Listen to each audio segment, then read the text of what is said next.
Well, Mr. Chairman, and to the members, what my rule would do is actually what we've been doing under the discussion of the rules of this committee. For the freshmen who are just here, people who've watched committees, obviously for my colleagues who have been here for a very long time, the process of all the committees in Congress has typically been seniority recognition.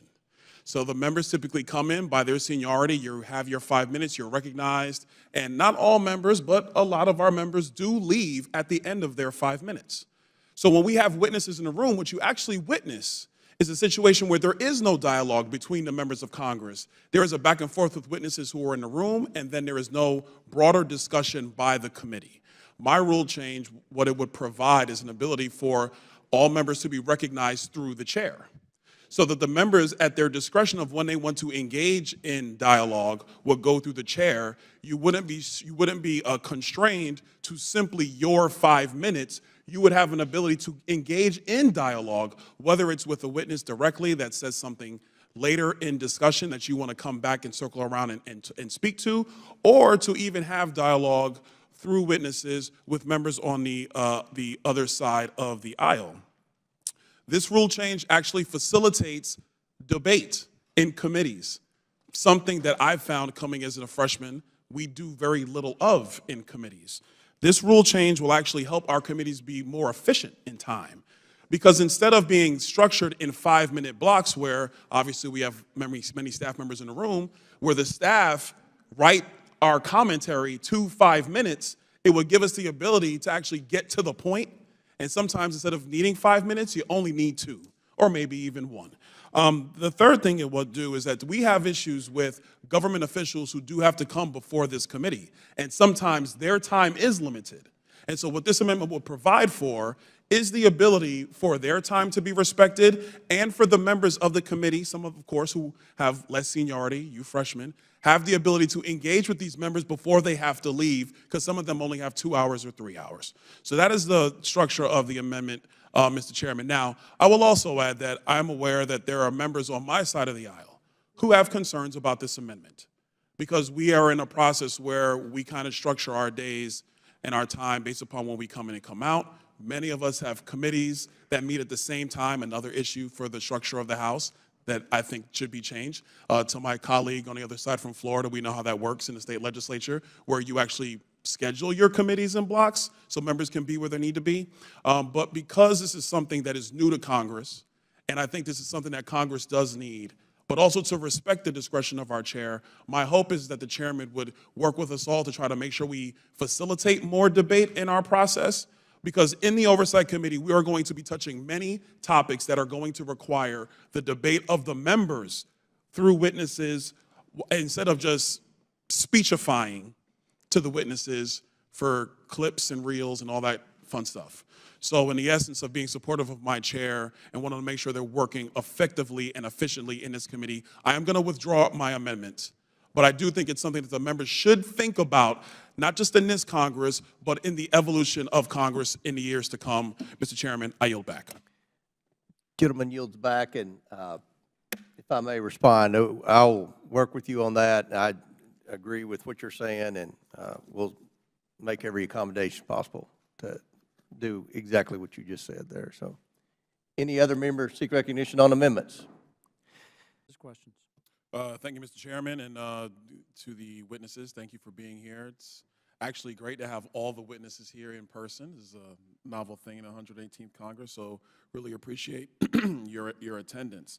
A couple of things. It's been stated through the hearing that we want to make sure that oversight is being conducted, of course, but I would like to remind a lot of my colleagues and a lot of the freshmen who are here for the first time, there was no oversight over any of these dollars in the last Congress. I know that because I sat on this committee, and there were no oversight hearings about anything associated with pandemic spending. So I'm glad that we're tackling this now, and it's critical, because the other thing that's kind of in the news cycle, especially today, tomorrow, be with us for a couple months, is we have hit our debt ceiling. We are out of money, folks. $31.5 trillion. We don't have new money.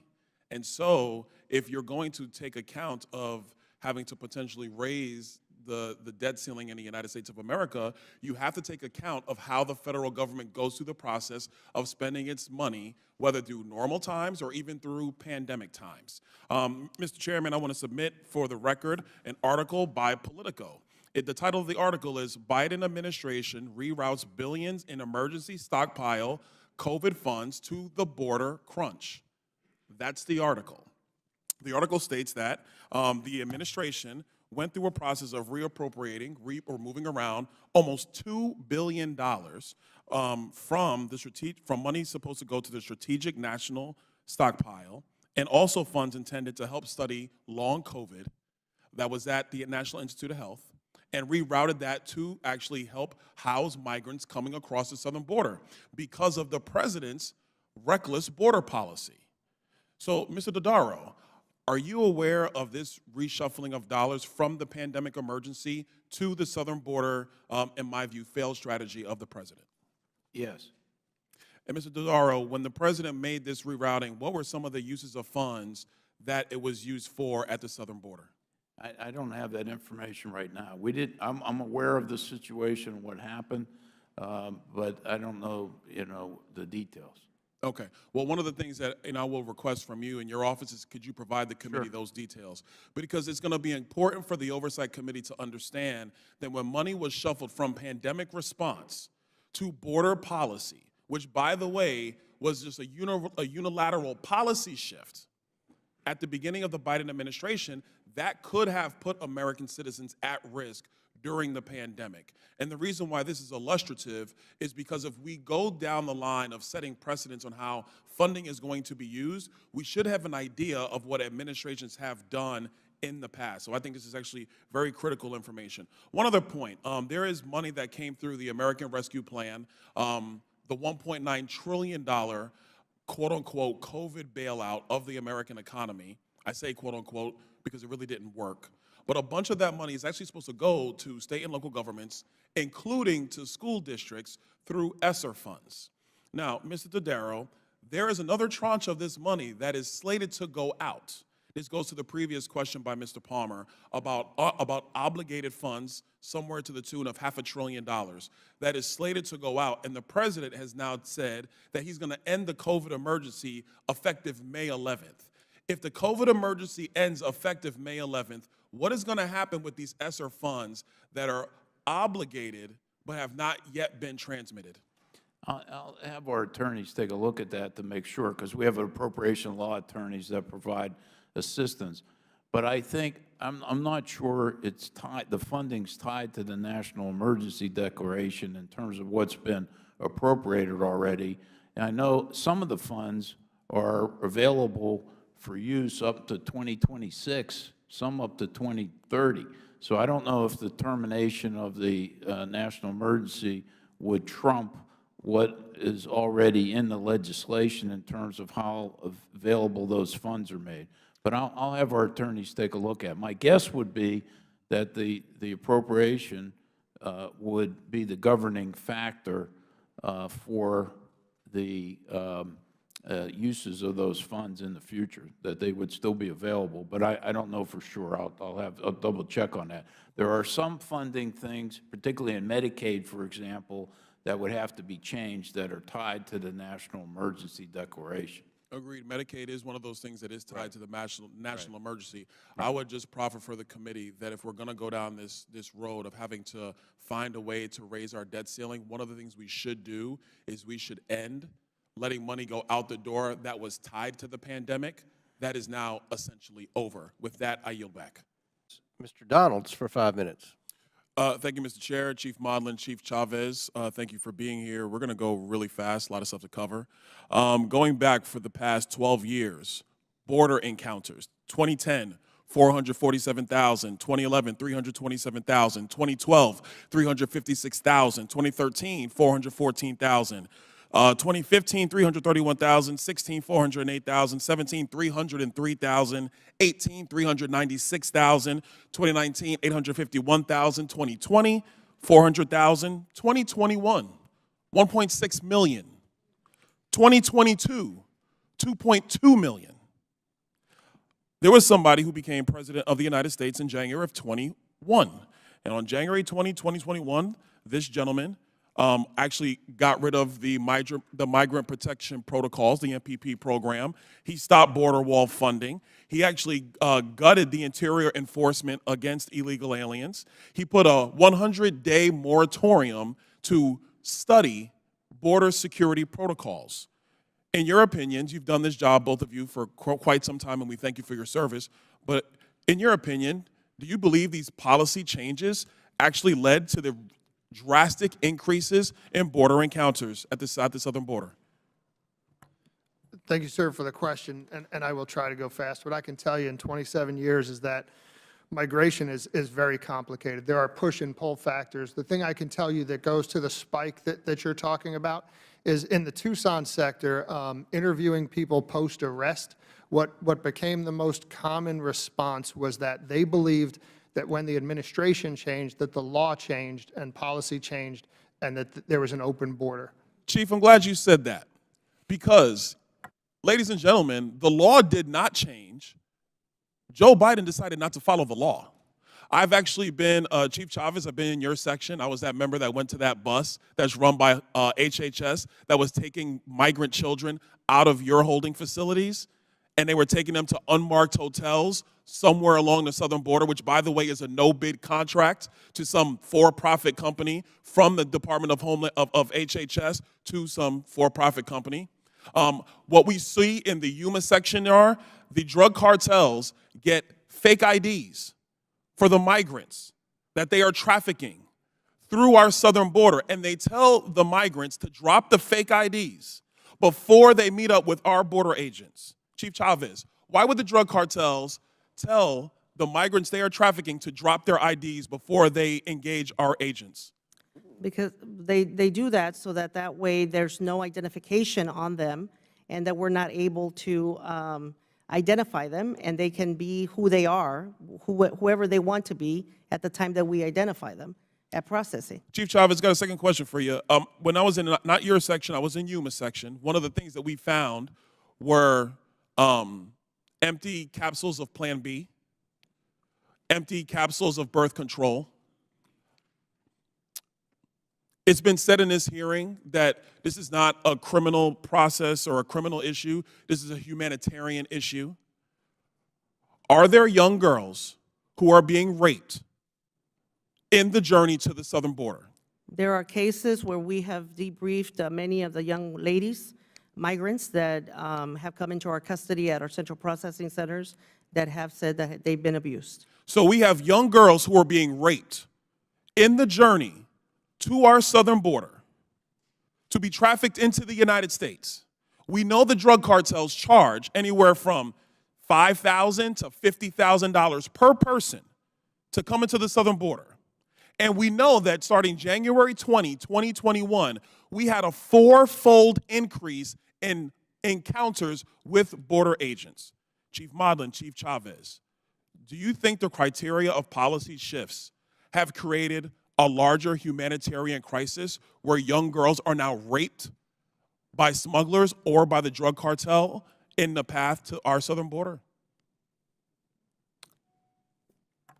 Sir, thanks for the question. What I can tell you is, in my experience, there has always been violence against migrants as they make these trips. I don't know that I could say that a policy has increased the violence against the migrants making that trip to the United States. Well, I got 20 seconds, so I'm going to reclaim, and that's not against you.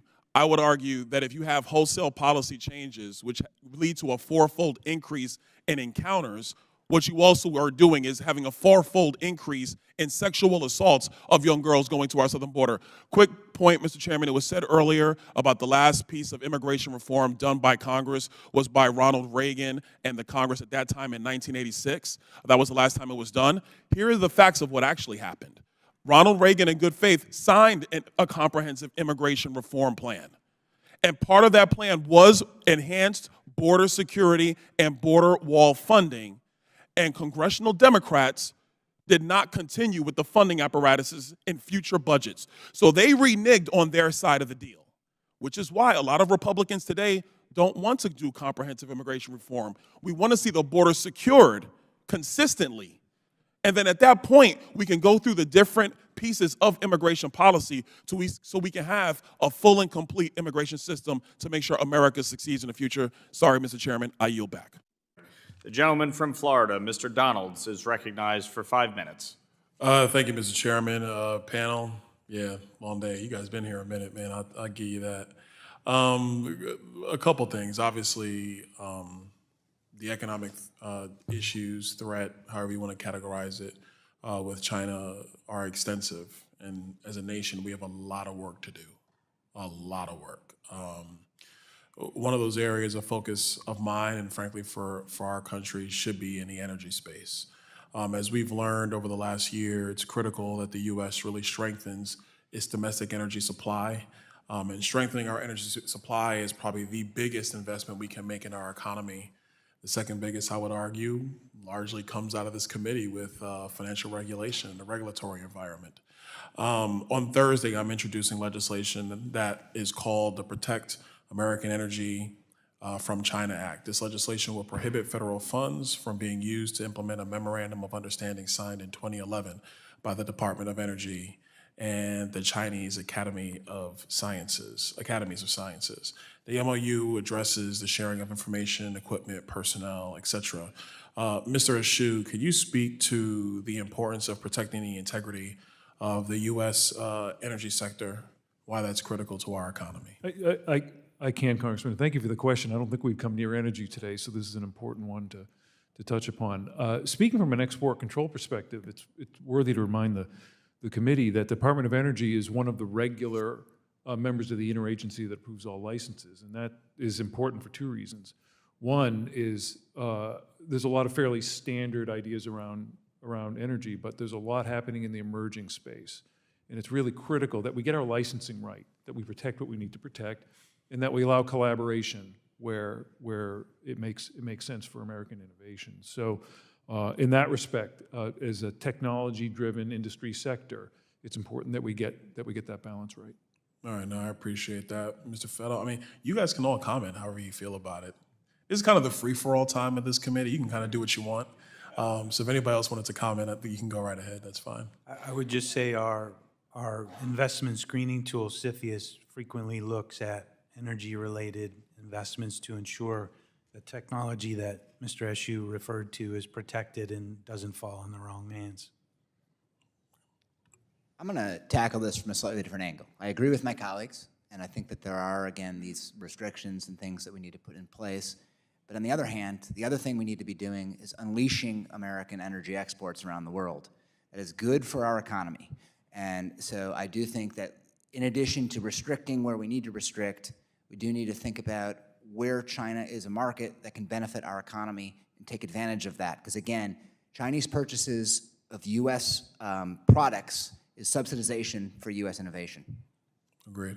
Real quick, Mr. Lorb, I got a question for you in particular. You know, obviously, we have a lot of businesses that do a lot of very various things in China. What are some of the best ways you think that we can protect American businesses from, you know, covert espionage, the CCP, IP theft, and, you know, really weaponization against our businesses with shell companies here in the U.S.? It's a great question, and there are multiple sort of ways to think through it. Now, first and foremost, obviously companies have an obligation to protect themselves, or at least most of them do, right? But I think beyond that, there's a twofold answer to it. One is in situations where you think there is or is likely to be intellectual property theft or some type of corporate espionage, so on and so forth, U.S. government having the appropriate tools to say to the Chinese, that's not acceptable, and we will sanction you, we'll designate an entity or whatever it may be as a result.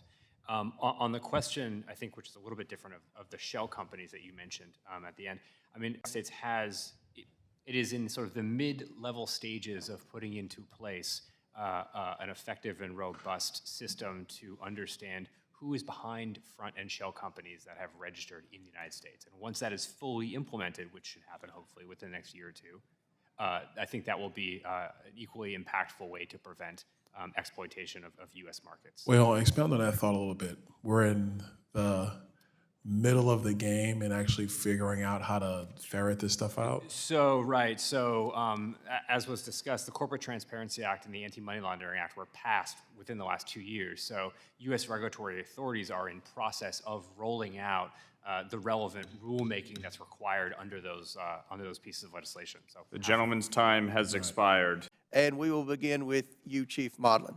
Hey, Mr. Chairman, real quick, and I apologize. I know the proceedings of the committee room. I'm just going to cut to the chase. For my colleagues on the other side of the aisle who want to state that we're using this hearing for white nationalism, I'm not doing that.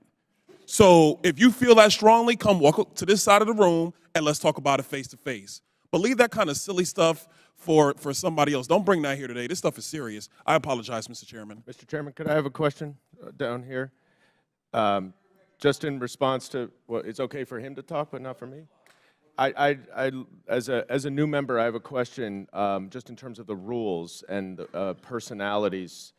I didn't see that, my understanding is that the prohibition against personalities relates to calling out individual members.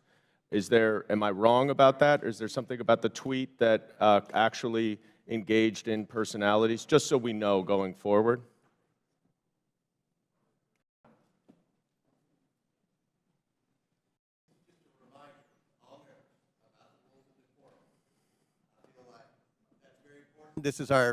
We're just starting in this committee.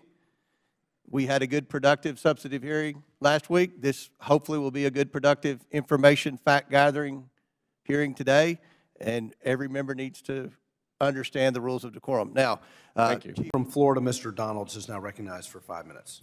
Thank you, Mr. Chairman. Witnesses, thanks for being here. Really appreciate it. Chairman, I just want to first thank you for your work and your leadership in data privacy. I think that's going to be really critical for our country, for Americans. So I thank you for all your efforts. I want to touch on a couple things. And Mr. Reuter, you might be able to help me with this. So the witnesses understand I'm a recovering banker. I used to work, I got my start in commercial banking, community banking, actually. That's where I started. Went from a teller to a credit analyst. I underwrote loans. I helped small businesses get access to capital. I was in the banking industry before Dodd-Frank, before the financial collapse. And I left because I didn't want to do bank workouts, frankly. I went to work in insurance. But I remember a lot of my colleagues, some of who I hired, who stayed. And they would tell me about all the work that they had to do post-Dodd-Frank. I think one of the things that has come up, not just in this hearing, but in a lot of discussions, has been the fact that there are limits of banking locations across the country.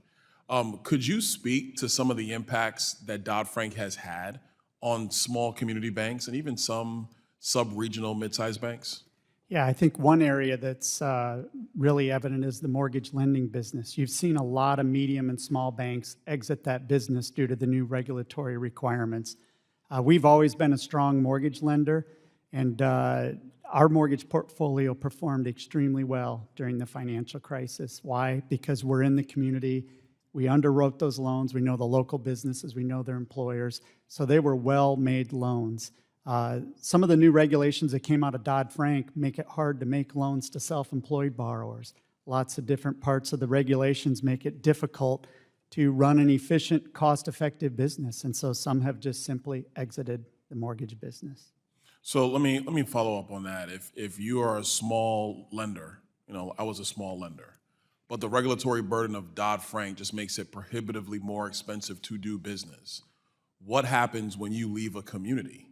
Is the community basically left to, and this is, no disrespect to Bank of America or Citi, they do good business, or Wells Fargo, but are the people in that community now left to larger institutions who have the capability to deal with the regulatory burden of Dodd-Frank?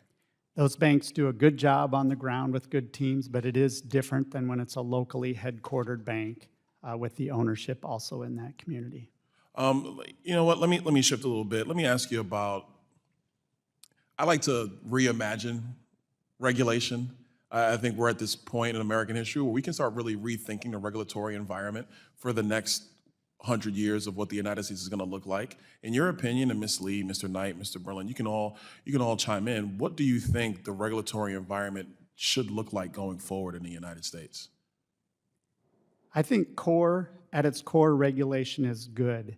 It's when we start adding layer upon layer upon layer and making it more complex and difficult to comply with. So I think we should always go back to what will ultimately protect consumers and help communities thrive. That should be the main motive whenever regulation is initially drawn up and amended as time goes on. Congressman Donalds, I would say that regulators, one of the key principles that we talk about, we say the word regulate the regulators, is the regulators themselves need to be just as accountable as the businesses they regulated. That's why it is so important for the CFPB to have, appropriations from Congress, given what all it does, having that direct oversight of appropriation, and not, an agency should not do regulation by enforcement to come up with a rule. They should follow the Administrative Procedure Act, and ultimately Congress should be able to overturn a regulation as it is basically acts like a law, or at the very least have the REINS Act for the cost of regulation. So accountability for the regulators, I think, is a very important principle that we at the Competitive Enterprise Institute are promoting. Well, I would agree with you. We'll see if the third branch of government will help to rein in the second branch. Ms. Lee, any your thoughts? I would say as the technology evolves, back to Jim's point, that we do need to have that strong consumer protection, but we also need to have it fit for purpose in the sense that a lot of the technologies that are coming onto line and using it aren't fitting into a 1930 rule, aren't fitting into a 1990 rule, and we need to make sure we have proper rulemaking to oversee, to be able to address the actual risks in which these new products are doing, the services in which they're actually providing, instead of slipping them into an old rule that really doesn't apply to them and put maybe arbitrary, overlay onto them, which doesn't apply to the businesses in which they're doing. Mr. Knight, sorry, I'm out of time. Mr. Chairman, I yield back. For 5 minutes. Thank you, Mr. Chairman. Real quick, Mr. Roth, you've stated already that what happened with the New York Post story was similar to the hack and leak scenarios from 2016. You also said that you actually were opposed to deleting the New York Post story. Who advocated for the removal of the New York Post story? The company's decision to treat it as a violation. Mr. Roth, who at the company actually went over your recommendation? Because you're pretty high up. Who overrode you? The decision was communicated to me by my direct supervisor. Who was that person?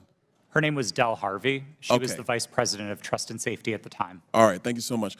Ms. Gaddy, real quick, you said to the chairman earlier, and I want to paraphrase what I heard earlier, is that Twitter had no contact with anybody from the Biden team. Is that correct to your knowledge? Not to my knowledge. Put that up for me. Okay, over my right shoulder, we have an email. Reference, this is Saturday, October 24th, 5:39 p.m., referencing 5 different tweets. This is with a Twitter email chain. Under the line, it's more to review from the Biden team. Does anybody have a comment on how much interaction was happening with the Biden team at Twitter with respect to tweets that they wanted Twitter to review? Ms. Gaddy, Mr. Roth? I'm not familiar with this email. So you're not familiar with this email, Mr. Roth? Are you familiar with this email? Only from what's been reported in the Twitter files. Did you ever have contact with anybody from the Biden team? No, sir, I did not. We explicitly separated the teams that would interact with campaigns from teams like mine that were responsible for content moderation. How big was the organization in Twitter that was actually working with campaigns? I couldn't say for sure. Did you ever have any contact with the DNC? Directly? No, I did not. Did anybody at Twitter have any contact with anybody at the DNC? I think it's likely that somebody at Twitter did, yes. In these emails, it's listed that these are tweets that had to be flagged from the Biden team. That's what's in the files. You have no idea how many people actually engaged with the Twitter team or how frequently that engagement happened. No, and again, that was by design. We kept those functions separate from content moderation so that we could impartially assess reports like this. Do you know how many tweets were actually flagged and taken down at the behest of the Biden team? I wouldn't agree with the characterization of it as being at the behest of them. These tweets were reported, and Twitter independently evaluated them under its rules. But the email is very clear. More to review from Biden team. The response 3 hours later at the bottom, hold this up real quick so we can see.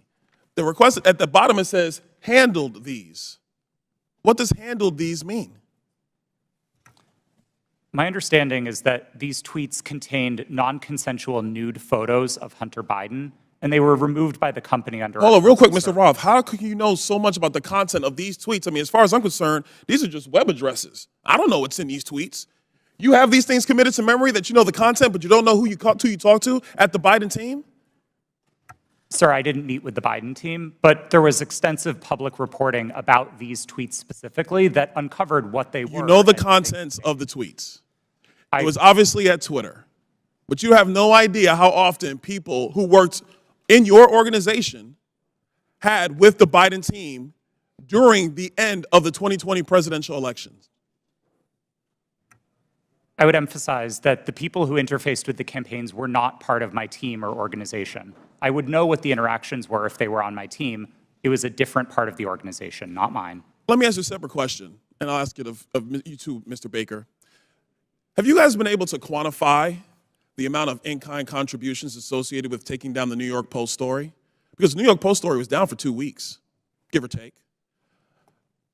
Do you have any understanding of how much that story was limited by Twitter and also by other social media companies?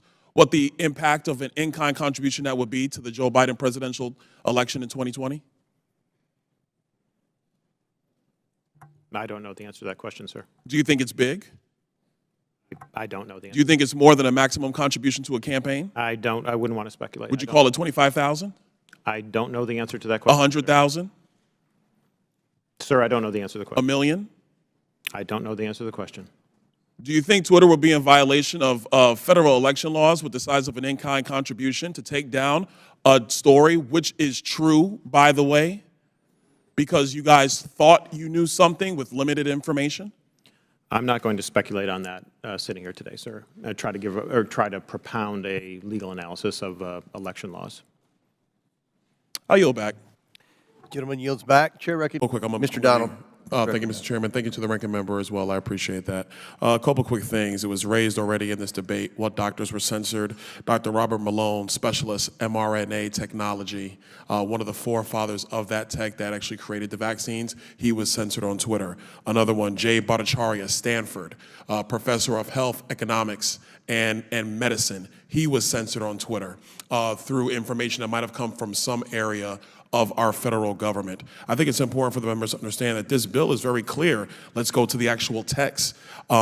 It does prohibit any employee from not using the employee's official authority to censor any private party, including outside of normal duty hours, and while such employee is away from the employee's normal duty posts. And then we go to all the elements of that. We cannot have elements of our government using the power of their offices to push narratives or to censor narratives amongst the American people that the American people of their own volition choose to do with their own mind, their own thought, their own reason, their own logic, their own information set, whatever the case might be. We cannot allow for that. It is wrong. It is censorship. It is a violation of the First Amendment, and that is what H.R. 140 seeks to address. I think it's something where we're going to have rampant debate about it, but this is bigger than RD. It's bigger than who's sitting in the White House. This is the very nature of public debate amongst the American people.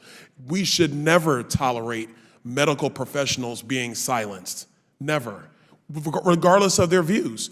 We should never tolerate one newspaper being silenced in regards to another newspaper's point of view when they're all members of the press. Let the American people decide these things through dialogue, through debate. That is in the public's interest. And that is why, in my view, members, and I know we're going to go through amendments, and it's going to be a pretty long markup, as I can see already, we should be in support of H.R. 140. I yield. Will the gentleman yield for a question over here? Sure. Those doctors that you reference who you say were censored, was that done because of government intervention, or was that done by the private social media companies? Well, I'm glad that the gentleman raised that question, because one of the things that the Twitter files already suggested, and this is with respect to the Hunter Biden story, is that FBI was in constant contact with Twitter through that entire saga. The Twitter executives can say whatever they want about how, well, we made the final decision. And of course, in all likelihood, they made the final decision. But it is crystal clear that there were elements of the federal government that were in Twitter's ear. That's not even something that's under conjecture. We see the email chains. The contact existed. Twitter executives talked about that amongst themselves within the operations of the company. That has continued under the current administration with respect to COVID-19 from CDC and other elements of the government, HHS. So if you're gonna say that Twitter was taking information from FBI during the Hunter Biden situation with his laptop, it's only common sense to assume that CDC was also using that position to basically push their narratives into Twitter, which led to the silencing of Jay Bhattacharya, of Robert Malone, of I believe Marty McCary was silenced as well, et cetera. Sorry, go ahead. Would the gentleman yield for a follow-up question?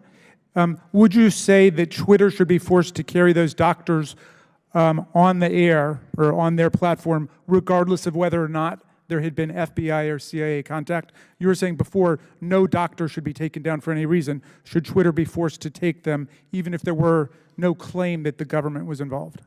Well, in answer to that question, I think one thing is clear. I think if you're going to talk about reforms to Section 230, I think that's another question for another day about what the platform and how they should manage that.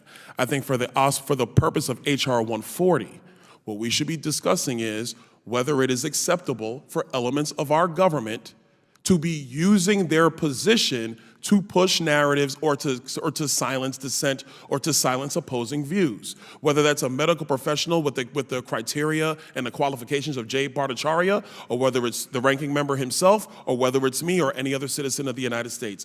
If you're gonna have the platform available for public use, which is the very basis of Twitter, Facebook, and all the rest of them, they want the users, they want people in there. Of course, they sell ads and they use them. I get all that. But if it's going to become the public square, which is what it has become, the federal government must, and I stress must, be very, very hands-off with respect to manipulating, censoring, positioning viewpoints of the American people on these platforms. I'm going to yield back because I actually got to run to another hearing real quick, and I'm over time. I would just, Mr. Chairman, if I could ask a question.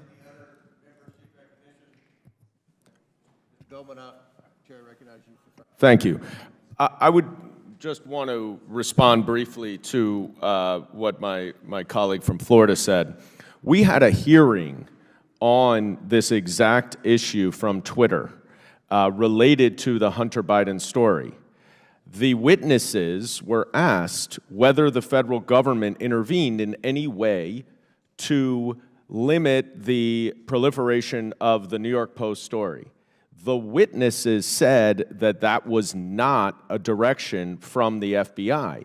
So I understand that my colleague from Florida doesn't like what the actual facts and the evidence are, but just the fact that he says it does not make it so, and in fact, there is no evidence that the FBI or the federal government had any impact on Twitter's decision. And I only respond to that because that is the example that he raised. And that gets to the larger point of these two bills, which purport to stop censorship of protected speech under the First Amendment. Essentially, what we have here is a solution without a problem. But I've found the problem. The problem is that there is no evidence, there is no factual support for the need for these bills. My Republican colleagues have not demonstrated any protected speech that was prohibited by the federal government. So we can repeat the conclusion over and over and over, but that doesn't make it so when we have people who have no firsthand knowledge and no evidence to actually back it up. The evidence is what makes it so. The facts are what makes it so, and we have neither of those. Now, of course, we all agree that the government cannot prohibit lawful speech. That's already the law of the land. It's called the First Amendment. We don't need a bill that says that the government cannot prohibit lawful speech. But that, of course, is not what these bills are designed to do. They are designed to allow conspiracy theories and election interference to run rampant online. They're designed to allow foreign countries, like Russia did in 2016, to have unfettered access to our social media websites in order to spread disinformation and interfere in our elections. We know, as a fact, supported by evidence, that Russia did interfere in the 2016 election, and we know as a fact, supported by evidence, that the Trump campaign welcomed that foreign interference, used that foreign interference in their messaging, and ultimately benefited from the foreign interference. So I'm sure we're going to hear now that my Republican colleagues are aghast at the suggestion that that's what we're here for. But that is what the impact of this bill would be. It's not actually to change the law, which in order to protect or in order to prohibit any censorship or interference of protected speech, because that is the law. What this is truly designed to do, and it will have the impact of doing, is allowing for all sorts of unprotected speech to be distributed, unfettered throughout our social media world, online. Because how this will have an impact is that the federal government officials who are charged with making sure that our laws are not violated, that crimes are not committed, are going to be nervous. They're going to be deterred from doing their jobs. Because we must remember, notwithstanding what you may hear on the other side of the aisle, any speech is not necessarily protected speech. There are many forms of speech that are not protected by the First Amendment. The First Amendment does not protect speech in furtherance of crimes. And that is what this is all about, is that the federal government has been trying to stamp out foreign interference, stamp out disinformation that either has a public health impact or is in furtherance of a crime. So we don't need this bill because our laws already solve for the actual problem we have. And what we're talking about here is a solution without a problem. I yield back. Chair recognizes Mr. Donalds. Here's 5 minutes. Thank you, Mr. Chairman. Spirited committee already. A couple things. Look, if you're going to look at the costs for any American, especially Americans on the lower end of the socioeconomic spectrum, rising energy costs cripple them more than anybody else. I would assume every witness can agree to that, correct? Can we all agree to that? Okay. Mr. Drummer, I was reading through your testimony during all of the opening statements that we have in our committees. You say that fossil fuel costs are unsustainable. Why is that? It's the data that I just shared, right? And so even today, yes, gasoline is, as of the latest February 14th or so CPI report, up 1.5%, but that's off of the historic high from last year, right? This is gouging folks' pocketbooks. Mr. Drummer, again, the bottom I'm going to reclaim time now because I'm going to ask you this question. Are fossil fuel costs more expensive in the United States just because of the cost of actually drilling for and refining fossil fuel products, or is it also because of government regulation with respect to fossil fuel products? The bottom 2 quintiles of earners pay 15 to 25% of their income. But I'm asking you what makes it more expensive. Is it just purely the procurement costs of fossil fuel, or is it also the regulatory burdens on fossil fuel? It is the global fossil fuel market that we do not control. When there is chaos happening in Europe and Ukraine because of Russia's invasion, that hits American pocketbooks. People have been drilling for oil and using gasoline long before Vladimir Putin went into Ukraine. We've seen rises and falls in gasoline prices. Let me ask you this. You say in your statement that renewables are actually the most cost-efficient form of energy. That's what you say in your statement. Is that because renewable energy is largely subsidized by most nations in the world? Or is that because the actual per unit cost is being borne by the consumer? Is it the subsidy or is it the full cost? Which makes it most cost efficient? This is a great point you bring up, Representative, because actually fossil fuels are heavily subsidized, more so than renewables right now, and still renewables are more price competitive. I'm not sure what you're talking about, Mr. Drummer. You need to go back and check your facts. I'll be happy to share the data with you after Real this quick, hearing. I want to move on to a couple things. Do you think we need more refineries in the United States, yes or no? Absolutely not.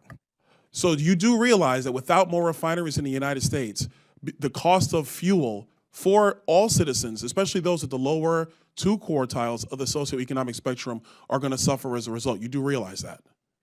Fossil fuel markets are a global market. We do not control the price of oil in the But U.S. you do realize, We cannot drill our way out of you energy do realize that the supply of oil that goes to refineries in the United States, if you limit the capacity of refineries or continue to not allow them to expand or to actually get the necessary maintenance, they're going to have less output capacity in the United States, which means all the products we use with fossil fuels, not just gasoline, the very glasses you wear, the very contact lenses I'm wearing, those are derivatives of oil and petroleum as well.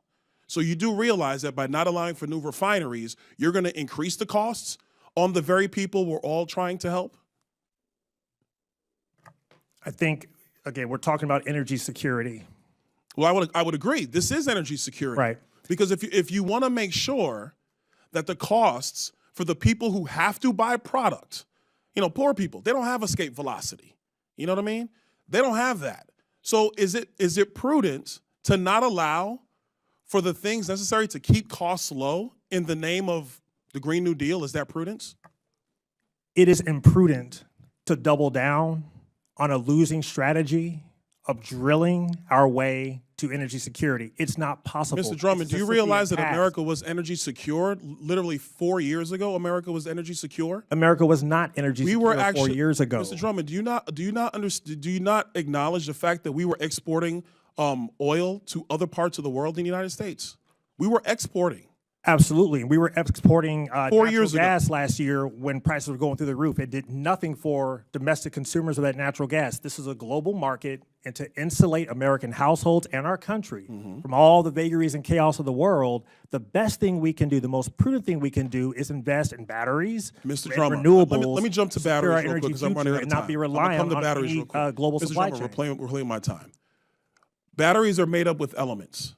You need elements to actually create batteries. Rare earth minerals. Do you acknowledge that most of the rare earth minerals and cobalt are being mined in other parts of the world, mostly with African child slave labor by the Chinese? Do you acknowledge that? I am crystal clear. And do you acknowledge? Do you think that's okay?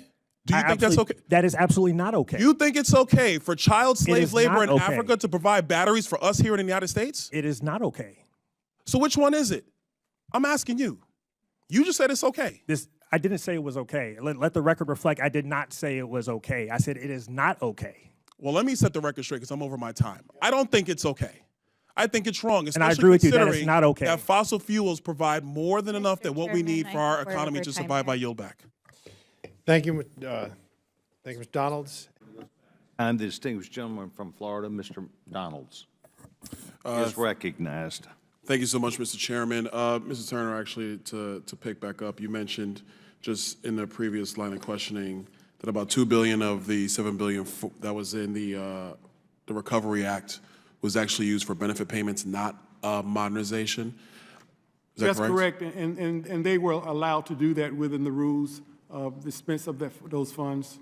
So it was allowed, but that's what happened to it, $2 million, yes. Do you know what the allocation was of the $2 billion that was used across the various states? Was it like proportionally used? I can't answer that, I'm not sure. Okay, all right. I just wanted to get clarification on that because, I mean, look, if a decade ago, which is typical of Washington, we said you could spend X amount of money on this, and then in rulemaking, it gets changed to be used for Y. You know, maybe sometimes we might wonder why some of these things don't get solved. I would actually argue for our colleagues as we appropriate dollars into the future, if we say it should be appropriated for X purpose, it should not be allowed to be used for Y purpose. I would agree with that recommendation. Is that That's what fair? I would suggest, yes. Actually, to the other IGs, is that a fair recommendation for members of Congress to not be loose with appropriating standards? I would say, sir, that, the more clear the legislation is, the more clear Congress's intent is on what is to be benefited and what isn't, the more efficient the rulemaking and the guidance will be, and the more efficient the actual administration of the program will be. All right. No, and look, Mr. Shoemaker, you can comment as well if you would like to. I would just align myself with the comments. Well, I appreciate that because, as somebody who's, been a legislator now in 2 different legislative bodies, yeah, clear direction from the legislature, in this particular instance, Congress, is necessary to help you guys do your jobs and the agencies alike. So maybe that's homework for myself and for my colleagues on both sides of the aisle. Real quick, Mr. Shoemaker, I know you talked a little bit about the Treasury's do not pay list, with respect to the EIDL program. Do you want to expound upon your thoughts about why SBA was not using Treasury's do not pay list? Yes, thanks for the question. These programs were calibrated for speed, and I believe SBA at the time just did not put that control in place. And then even once they did put the control in place, there is a validation that's required whenever you get a positive hit. And, they're not always, a definitive hit. So it does take resources to verify. So I believe that they calibrated the control environment to not include that just for the sake of speed. And of course, we see the results of that because what occurs is you have that lack of assurance that only eligible entities are receiving those funds. Okay. I appreciate that. Real quick, a question for all of you, and Mrs. Delmar, I'm going to start with you. Does Treasury have an accurate accounting of the amount of taxpayer dollars that have been distributed to deceased individuals? Believe overall it does. The problem we have is, the amounts that go out can be quantified. The problem in the reporting is from the recipients, we don't always get all the data that we need, and we don't get it in a timely fashion. And some of the recipients have their own infrastructure problems that we've seen delays and incomplete responses in the purposes to which the funds when you say were put. recipients, and not to cut you off, but when you say recipients, do you mean individuals? Do you mean organizations? Do you mean Organizations. business? Okay. So there are organizations that Treasury sends money to that do not have the necessary, enough computers, enough ability to respond back to the information that Treasury requires for dispensing those funds? We've seen examples of that. And Treasury still dispenses the funds? Well, I don't know off the top of my head, how often and how recently the funds have gone out. We can certainly get you follow-up information on that. Well, members, look, it looks like we got somewhere else that we got to figure something out, because if Treasury is sending money out and there are requirements for information and the recipients aren't getting that back to Treasury, why are we sending them money? It's like a simple thing. If I'm going to give you $10 and I say, hey, but I need this, and you don't do it, you don't get $10 more from me. That's just a personal thing. Real quick, just wrapping up, Mr. Turner, Mr. Shoemaker, I don't know if you can comment. Do your areas, labor or SBA, do they keep track or have an accounting of money going to deceased individuals? We have $267 million.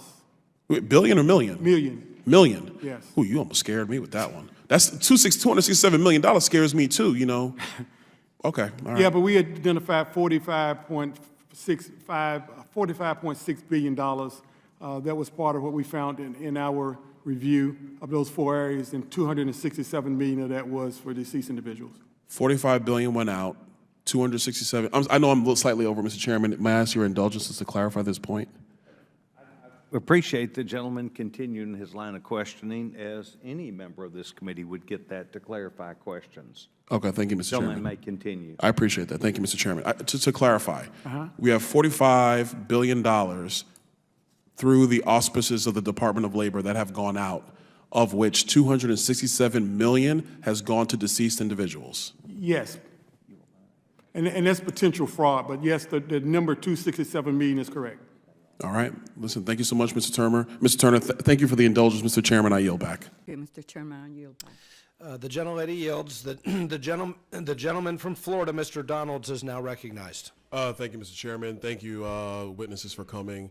Attorney General Ellison, welcome back. Good to see you here as well. Let me be very clear with everybody here. I am the sponsor in the House for the bill that repeals the CFPB. So I want to just level set for a moment. I'm not a fan of the agency, never was. I actually am glad that members have talked about the history of how we got to this point. I was actually a part of the commercial banking industry from 2003 through 2007. I was watching, is actually my first, Mr. Chairman, it's actually my first congressional committee I ever watched as an American citizen was the House Financial Services Committee, because I was actually an industry participant. I worked in the industry. So I saw the deliberations about TARP and all that stuff, and then the deliberations on Dodd-Frank. One of the issues for CFPB is that it is a highly partisan agency because it was created under partisan parameters. It was one-party vote, one-party rule that created CFPB. If you were to ask me if the CFPB is unconstitutional as a whole, I would say yes, because the way I view it, there is no oversight, obviously. Its funding comes out of the Fed. We all know that. If you ask Chairman Powell, he doesn't know how much money goes into the CFPB. A letter shows up, they say okay, they get their money, they go on about their business. So there is no oversight of CFPB at all writ large. It appears to be a freelancer more than a regulator. It goes and you know, it roams the countryside looking for products that may or may not pop up, and then it decides, frankly, at the direction of the director, if it likes the product or not. That is not a regulator. That is a freelancer. And so, a couple questions real quick. Mr. Hempler, do vehicle loans pose a systemic risk to the American economy? No. Mr. Johnson, do credit card late fees pose a systemic risk to the American economy? No. Let me ask you this question, Mr. Johnson. Are there serious issues about not only separation of powers, but due process at the CFPB, and can you detail them? Congressman, I have in my extended written statements, I've provided a list of roughly 30 instances that, in my view, constitute due process or separation of powers concerns, or the Bureau overreaching its statutory authority. Can you go into detail about one of your comments where they pressured financial institutions to waive attorney-client privilege during supervisory examinations? Sure. So the Supreme Court has been very clear that when Congress enacts a statute, including the CFPB's enabling statute, if it wishes to abrogate a common law privilege, and especially one as foundational as attorney-client privilege, it must do so expressly.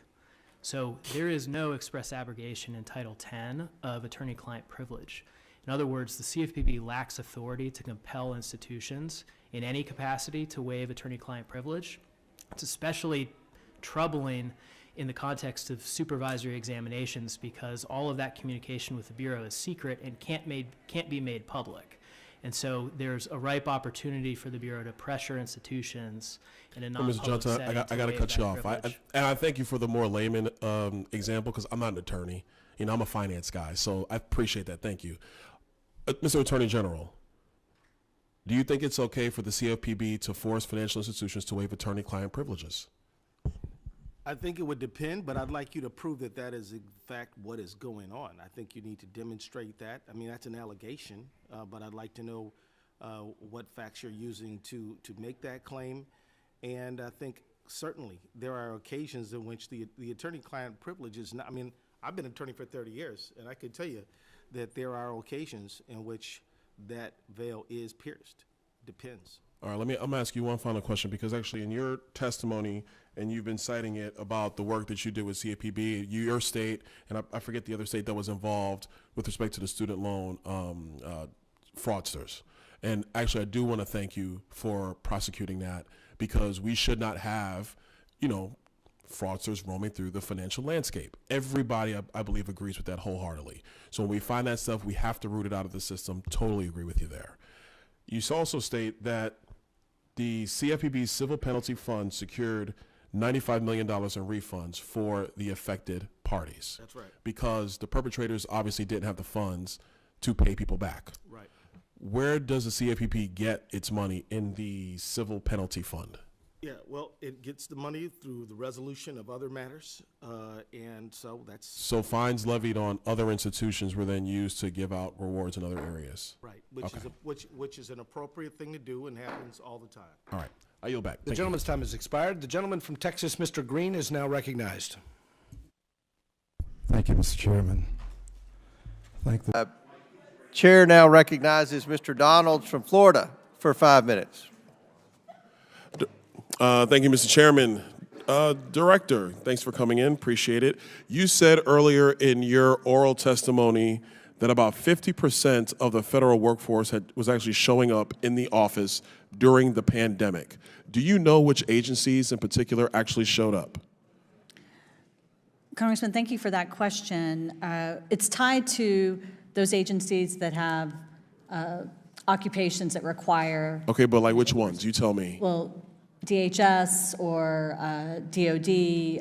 I don't know all the agencies, but it's tied to the occupation that requires on-site presence. So it's oftentimes Border Patrol, other. So if you're Border Patrol, Homeland, DOD over at the Pentagon, FBI, ATF, facilities, because you got to actually keep the stuff working.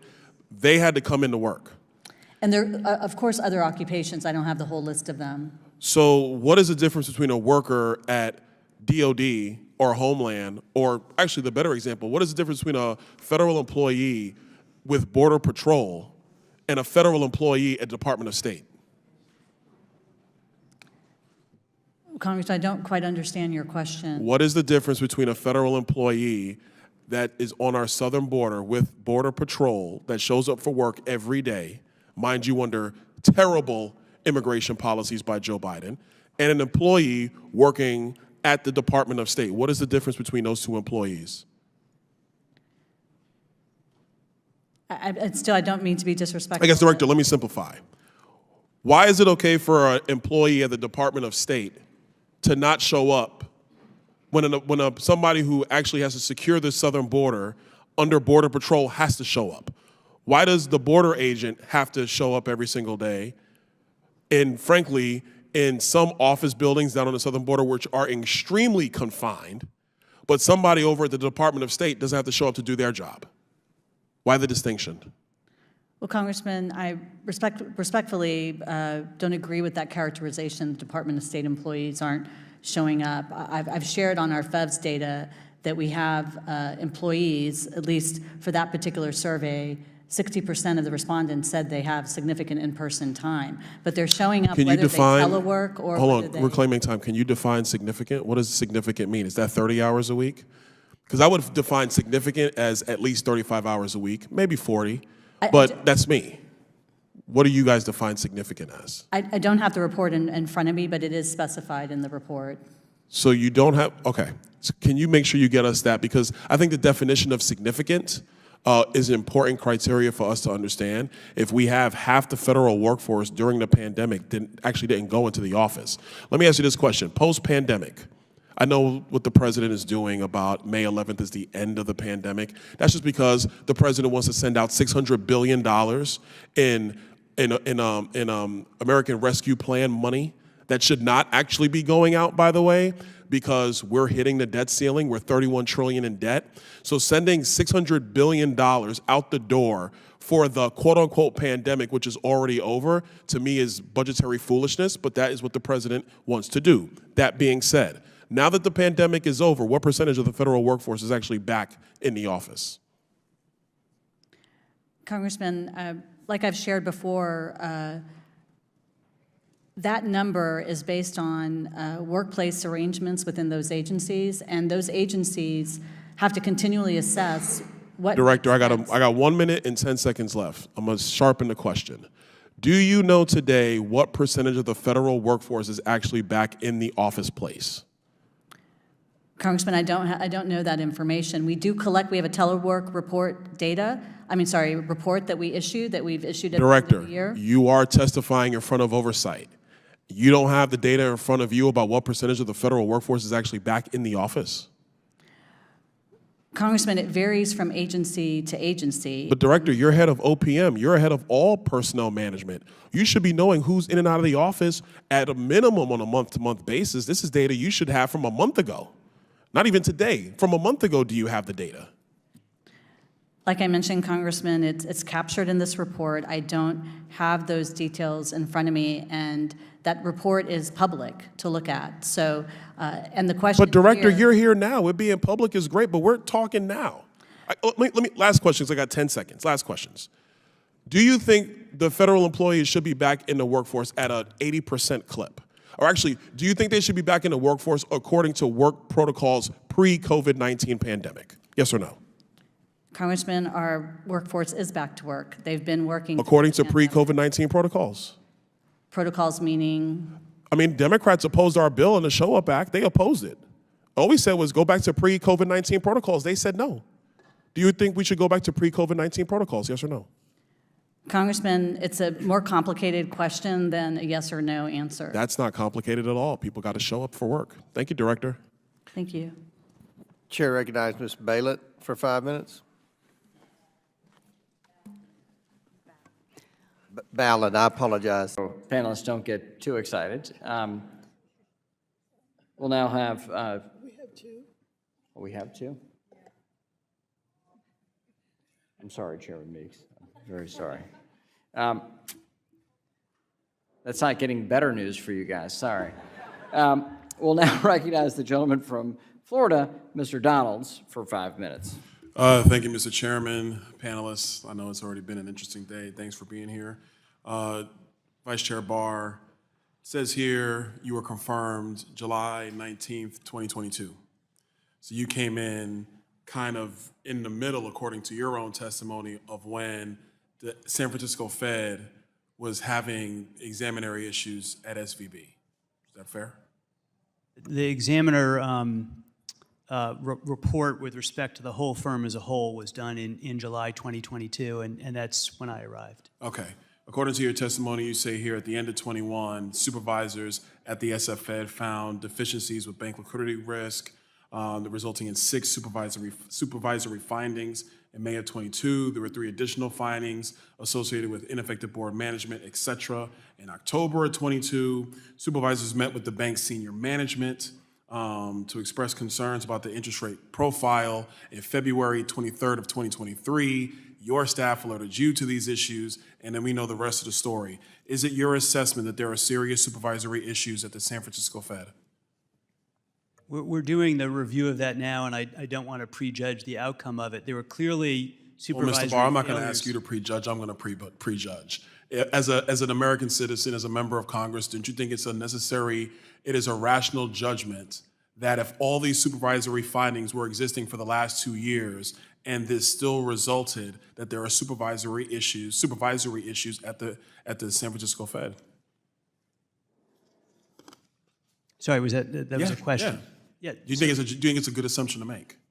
I don't want to assume. I want to go look at the facts. We're going to go look at the facts in this review. I think that overall, at the Federal Reserve, without pointing any fingers in any direction, that there were significant supervisory failings. I said that at the outset of the hearing, that if you have a bank like this that's failing, there are serious management issues, there are supervisory failings, there are regulatory failings, and we're committed to looking at all of those. And that's fair. Let me throw this out to you. Mr. Chairman, for the record, I want to put into the record, Wall Street Journal article dated November 11th, 2022, rising interest rate hikes, hit bank bond holdings. In this article, it is actually a comment in here by Thomas Honig, former president of the Federal Reserve Bank of Kansas City, former vice chairman of the FDIC, and he says if they go high enough, you can actually be losing money on those assets. He was generally speaking about banks, but not specific banks. This is highlighting that his concern, somebody who was in your shoes and Mr. Grunberg's shoes, was concerned about rising interest rates on bank portfolios writ large. Do you agree with that statement?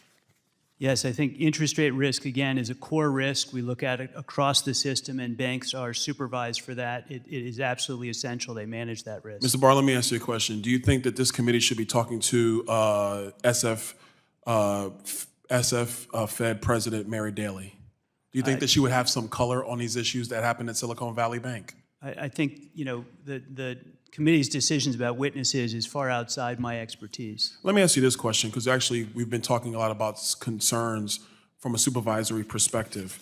You have a speech dated March 9th, 2023 at the Peterson Institute for International Economics here in DC. March 9th is an interesting day. That's the day that SVB blew up.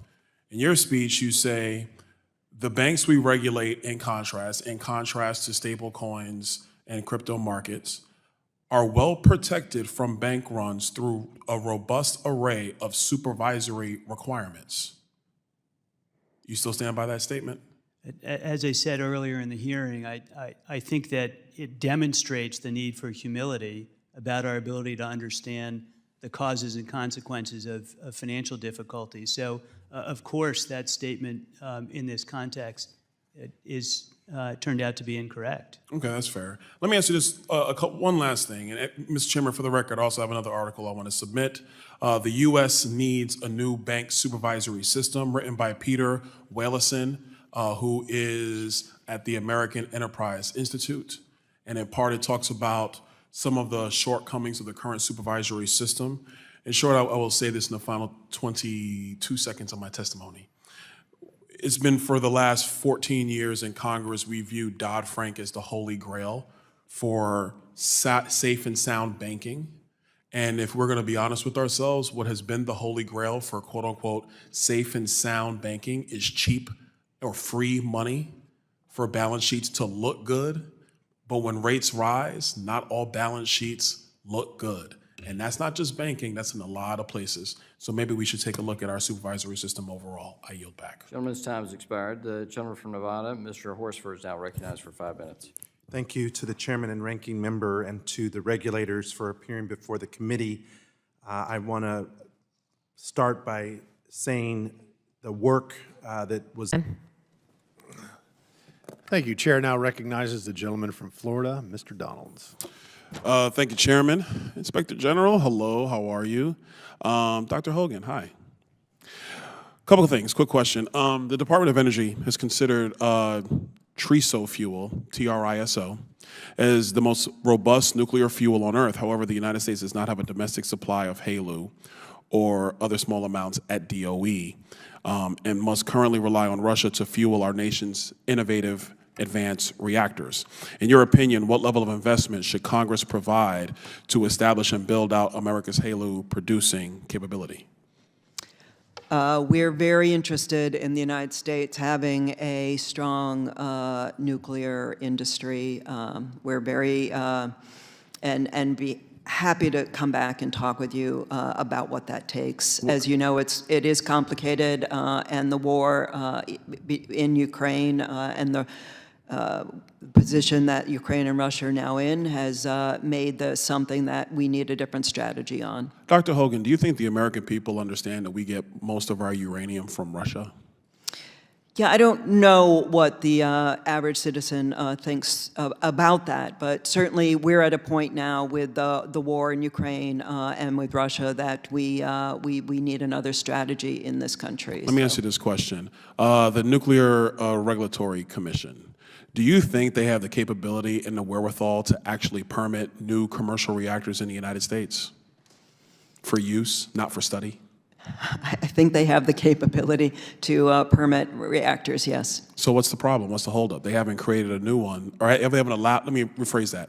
They have not allowed a commercial reactor for use since they were created. So what's the holdup? I don't know. But again, happy to have a broader conversation with you. We've got amazing nuclear energy experts at the Department of Energy, and happy to come up and talk with you about what we see as the strategies for this country for the future. When you say the strategies for the future, I mean, you got to help me understand.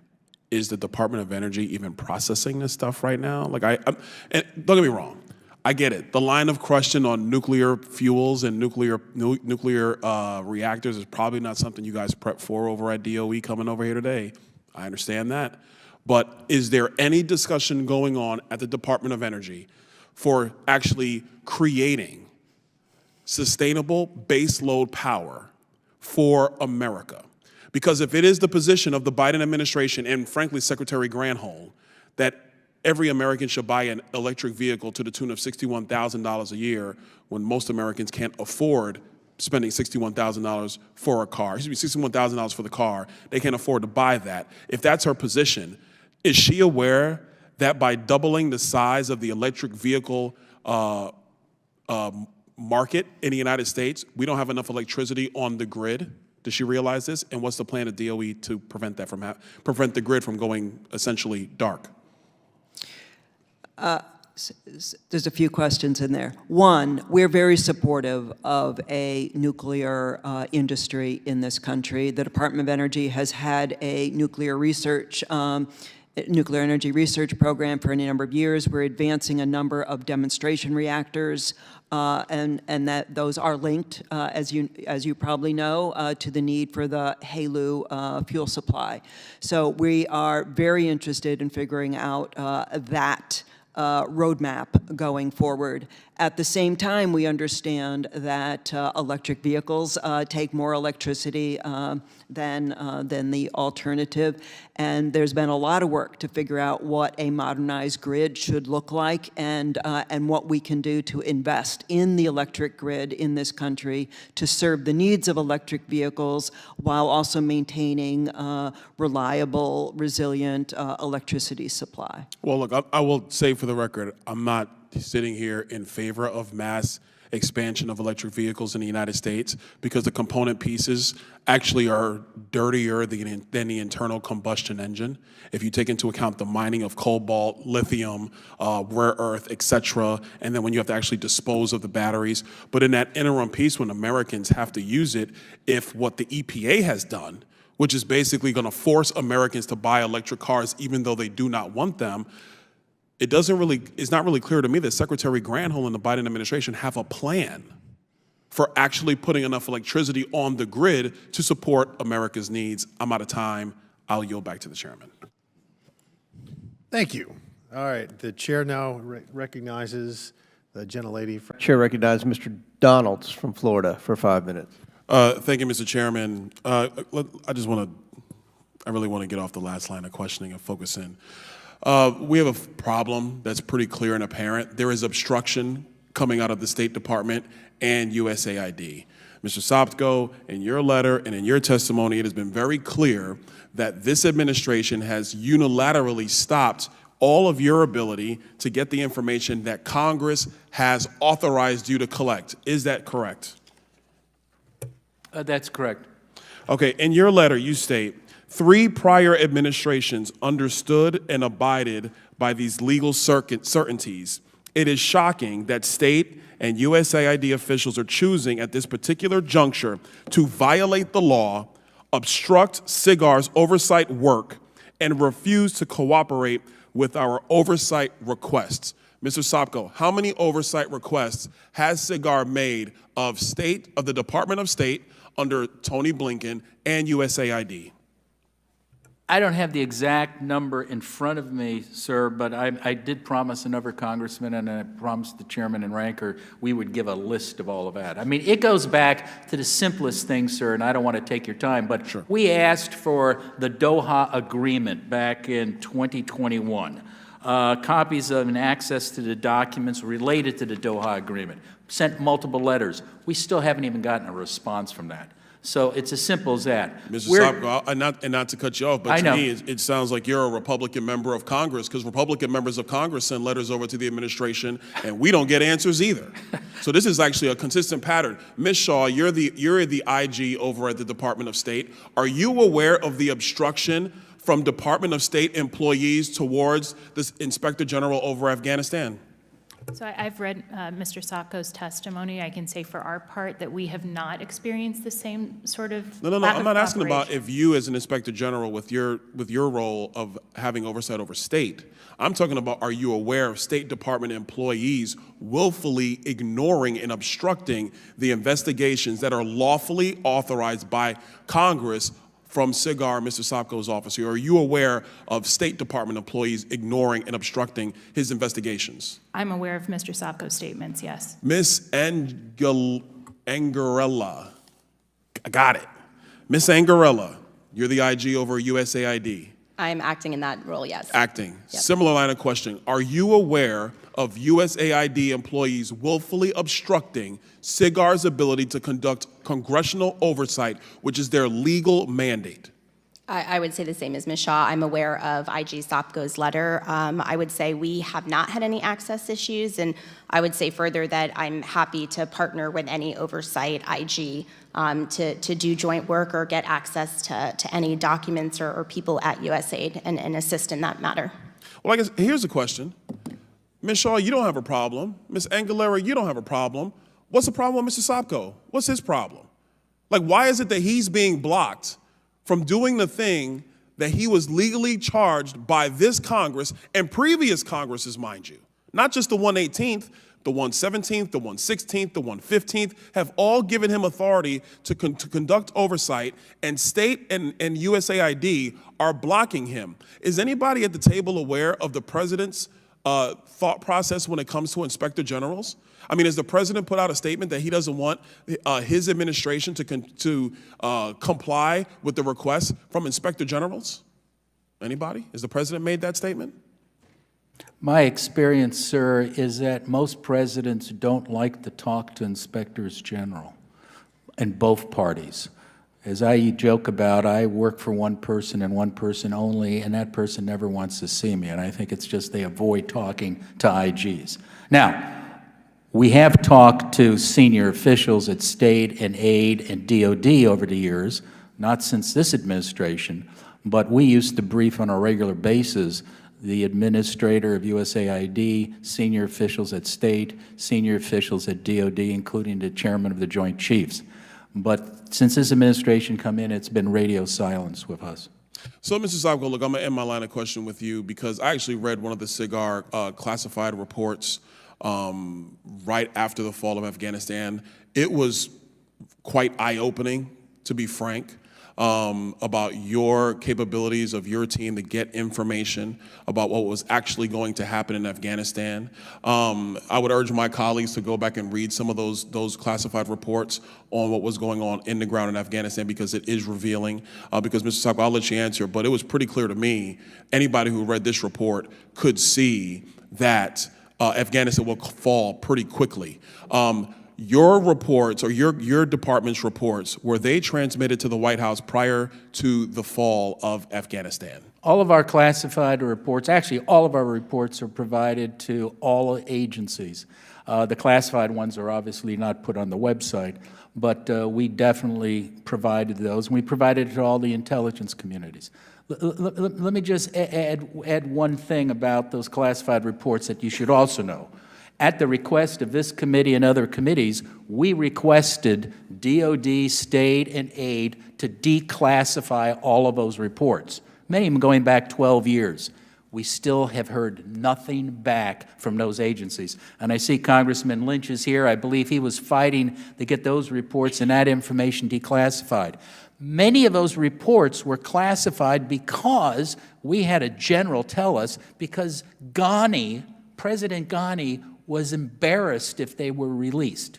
Now, there is no President Ghani anymore, but still the DOD, state, and aid will not declassify.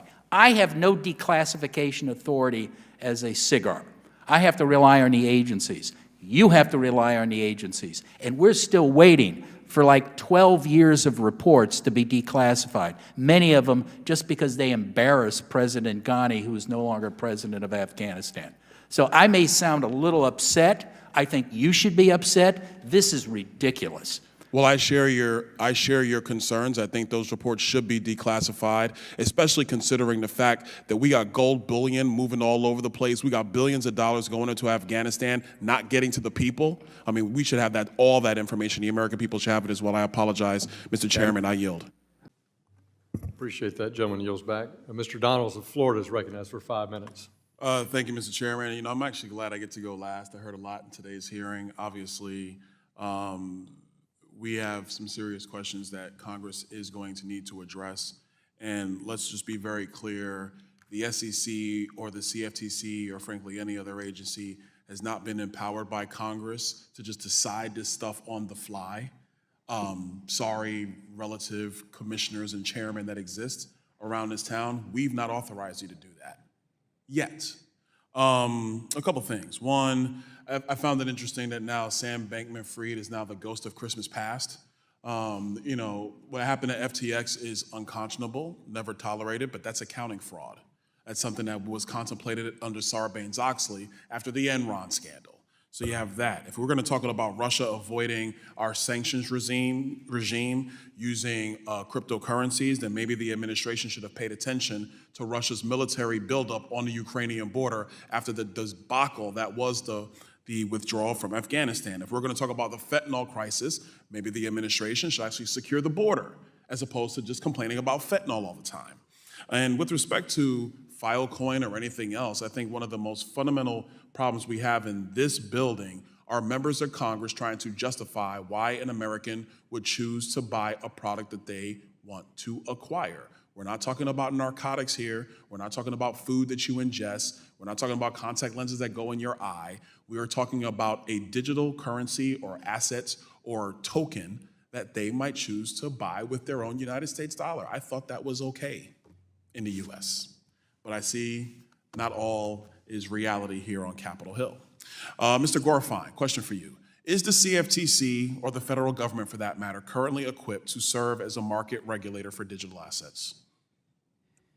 So the CFTC, by virtue of overseeing futures, swaps, options that are predicated on commodities, gains very good understanding of commodities and the underlying markets and the asset.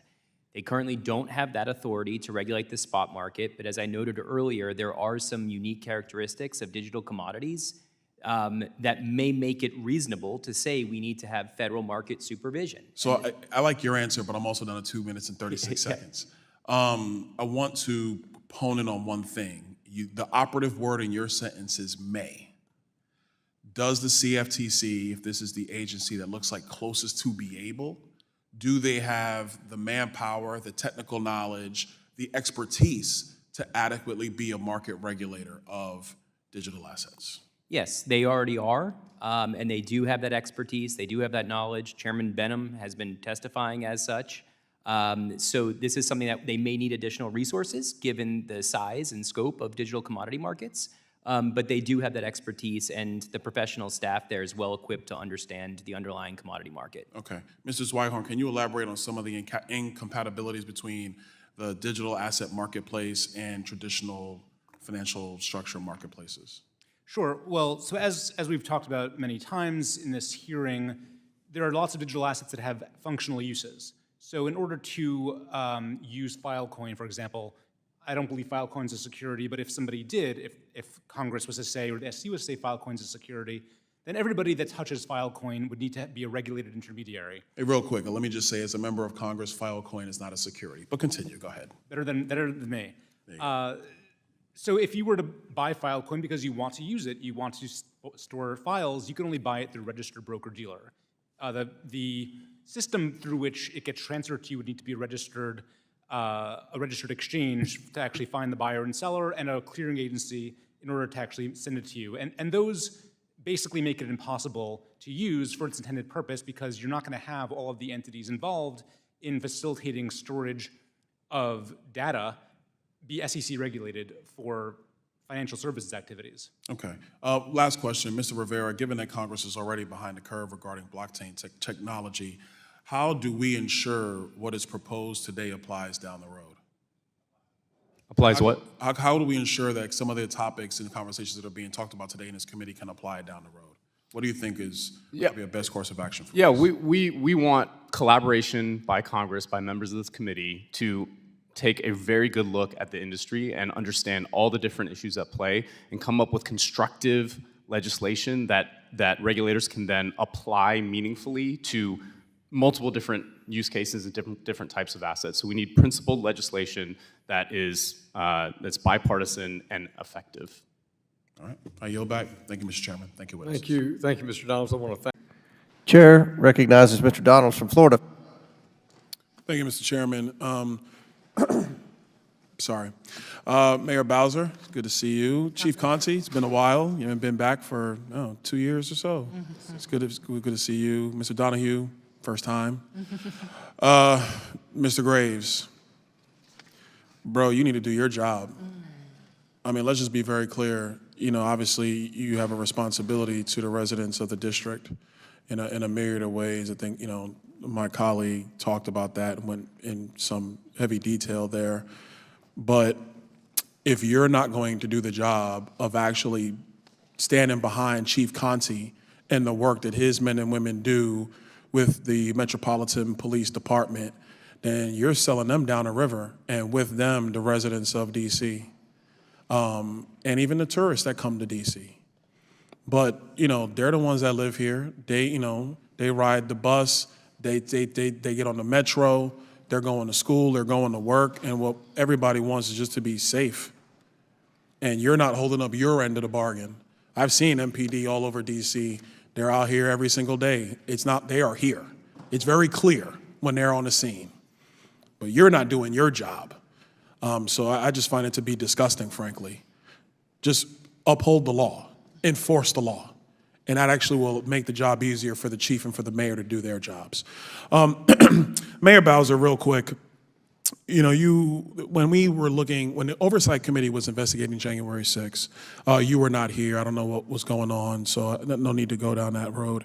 But I really had a question about, you requested troops on you addressed National Guard troops on December 31, 2020, is that correct? That sounds right, but I would want to confirm the dates. That's fine. Yep. That's fine. That's fine. Based upon any recollection that you have, what was the rationale for requesting National Guard troops? We wanted to make sure that our city blocks were protected, and the chief decided, we were in that transition week, so the chiefs decided that we wanted to create a traffic box around certain parts of our downtown, and the best use of resources would be National Guard instead of MPD, so that MPD could be available for law enforcement. So that was our request. Okay, so quick follow-up to that, because, you know, I remember it, having gone through orientation here before I got sworn in as a member of Congress, that during that time period, you know, to the pandemic and everything else, there was no traffic in DC, not like it is today. Like, nobody was driving through the streets of DC during that time period. So, like, and this is a legitimate question, was the concerns purely traffic corridors in the district for the date of January 6th? Let me ask the chief to talk about how we Sure, Chief Conti, if you can, that'd be great. Yeah, so traffic is part of the concern. You know, certainly when we create traffic boxes and you know we're expecting a lot of people in our city, we don't want to mix people and cars. So creating that space where for people who are expressing their First Amendment rights could peacefully be in the street or on the sidewalk or whatever, and not be hindered by cars and buses moving about. Well, Chief, I just want to reclaim my time. I'm a minute 28. That's no disrespect to what you're saying. And my coughing, no disrespect to either. No worries. So real quick, now in a letter that was sent on January 5th, Mayor Bowser, you stated that the National Guard, that you were accepting the support, but you wanted them to be in an unarmed capacity. Is that correct? Or Chief Conti, can you corroborate that? Is that correct? Yes. Okay. All right. So, and I thank you for that. These are some of the things that we just want to clarify. And I think here's the overarching point. And to be frank, honestly, Mayor Bowser, this really ain't got nothing to do with you. I think this is just a general point of what happened, when, and why. And I think, actually, last question for you. When your request for National Guard troops obviously they were answered and you were given whatever you needed. Is that correct? We were given, I believe, some of what we requested. Okay. Were there any limits that came from the Secretary of the Army? Yes. Okay. Can anybody stipulate what that was? Yeah, a couple of things. So we wanted, well, first of all, the limitation was we could not change their assignments without first receiving approval from the Secretary of the Army. We could not move National Guard members anywhere east of 9th Street Northwest. We couldn't move them there. And another thing we wanted was a quick reaction force, members of the National Guard to be able to respond. I don't think we received that resource either. Okay. Yes, sir. All right. Last point I'll make, Mr. Chairman, and I know I'm slightly over my time. One thing that was clear in previous testimony in this committee, corroborated by this testimony today, is that, troops from National Guard were authorized by the president at the time, Donald Trump, on January 4. They were authorized. It was testified in this committee they were authorized. DC was able to take advantage of them in the capacity that DC wanted to save for the couple of requests that you also wanted. One thing it's important to indicate, Mr. Chairman, is that for National Guard troops to be deployed to the Capitol, it requires a Capitol Police Board to actually issue a state of emergency for troops to come on Capitol grounds. And the police board is made up of the architect of the Capitol, the head of Senate security, the head of House security, and the chief of the Capitol Police. And by my understanding, 3 of those 4 people report to the Speaker of the House. And the Speaker of the House at that time was Nancy Pelosi. So when we want to talk about National Guard being here and the timetable of them getting here, it's important to understand that there were National Guard in the District of Columbia, and their limitation of coming to the Capitol was not due to anybody else, because the president is not authorized to deploy troops to the Capitol, separation of powers. It is at the hands of the Speaker of the House. And with that, I yield, and I apologize for being 1:24 over. Gentleman yields back. Chair recognizes Mr. Donalds from Florida. Thank you, Mr. Chairman. Sorry. Mayor Bowser, it's good to see you. Chief Conti, it's been a while. You haven't been back for 2 years or so. It's good to see you. Mr. Donahue, first time. Mr. Graves, bro, you need to do your job. I mean, let's just be very clear. Obviously, you have a responsibility to the residents of the district in a myriad of ways. I think, my colleague talked about that and went in some heavy detail there.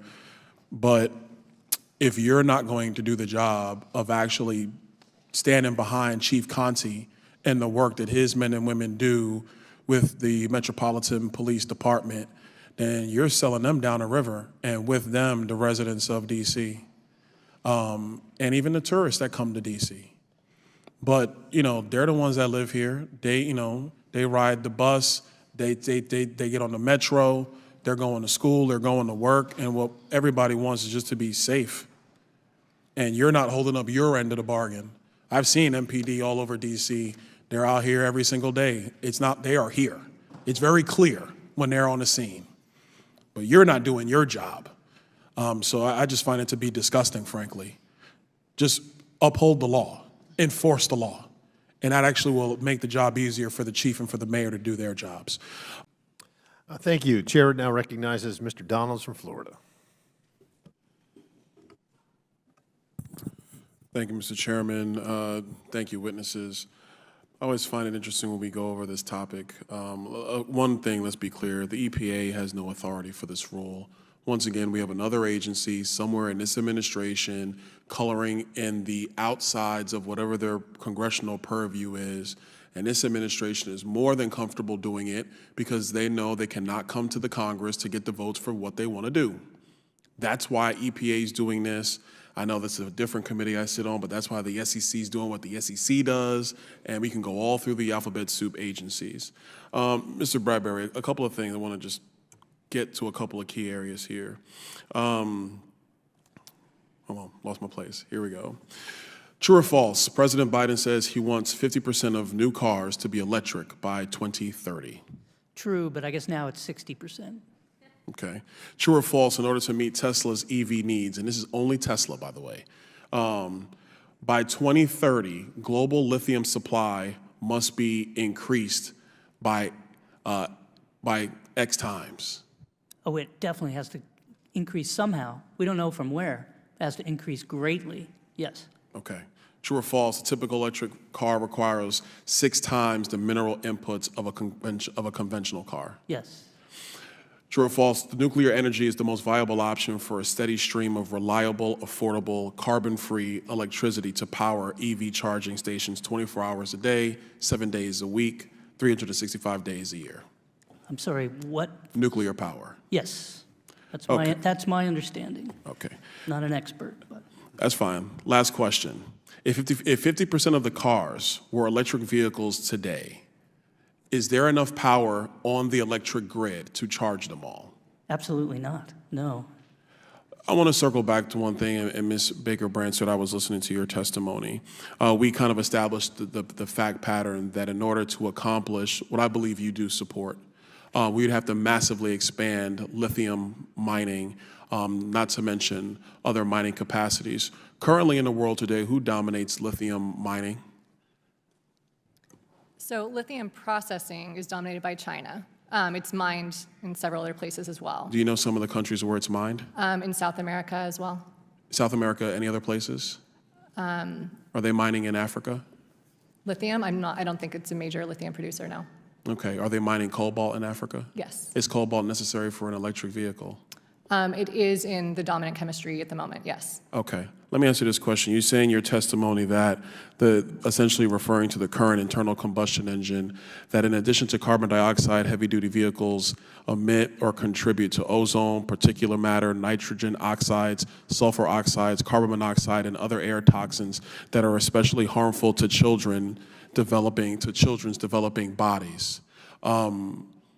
Are you aware that the Chinese use child slave labor in some of their mines to mine critical minerals? Yes, and in Africa as well. That's why we need to onshore and friendshore the supply chain. We should clean it up, and we should be very involved and be a leader in this space. Do you think that the United States should even be dealing with electric vehicles right now, considering all critical minerals come from mines that employ child slave labor? So, like I said, it's important for us to move in the right direction, and the IRA incentives are helping us do that, both for domestic content as well as critical minerals coming from safer places. I got a question for you. Since the EPA is so enthralled with what's coming out of the tailpipe of an average American, is the same EPA going to be just moving through the permitting for new lithium mines and other mines in the United States? Or are they going to also want to put that off on other countries? So lithium mining is on the table in the United States. And On the table? Define. Yes. Explain that. That there are permits that are currently pending. So the EPA that wants to ban gas stoves and is concerned about what's coming out of a tailpipe now wants to allow lithium mining in the United States? They're just going to say, oh yeah, cool, let's do it?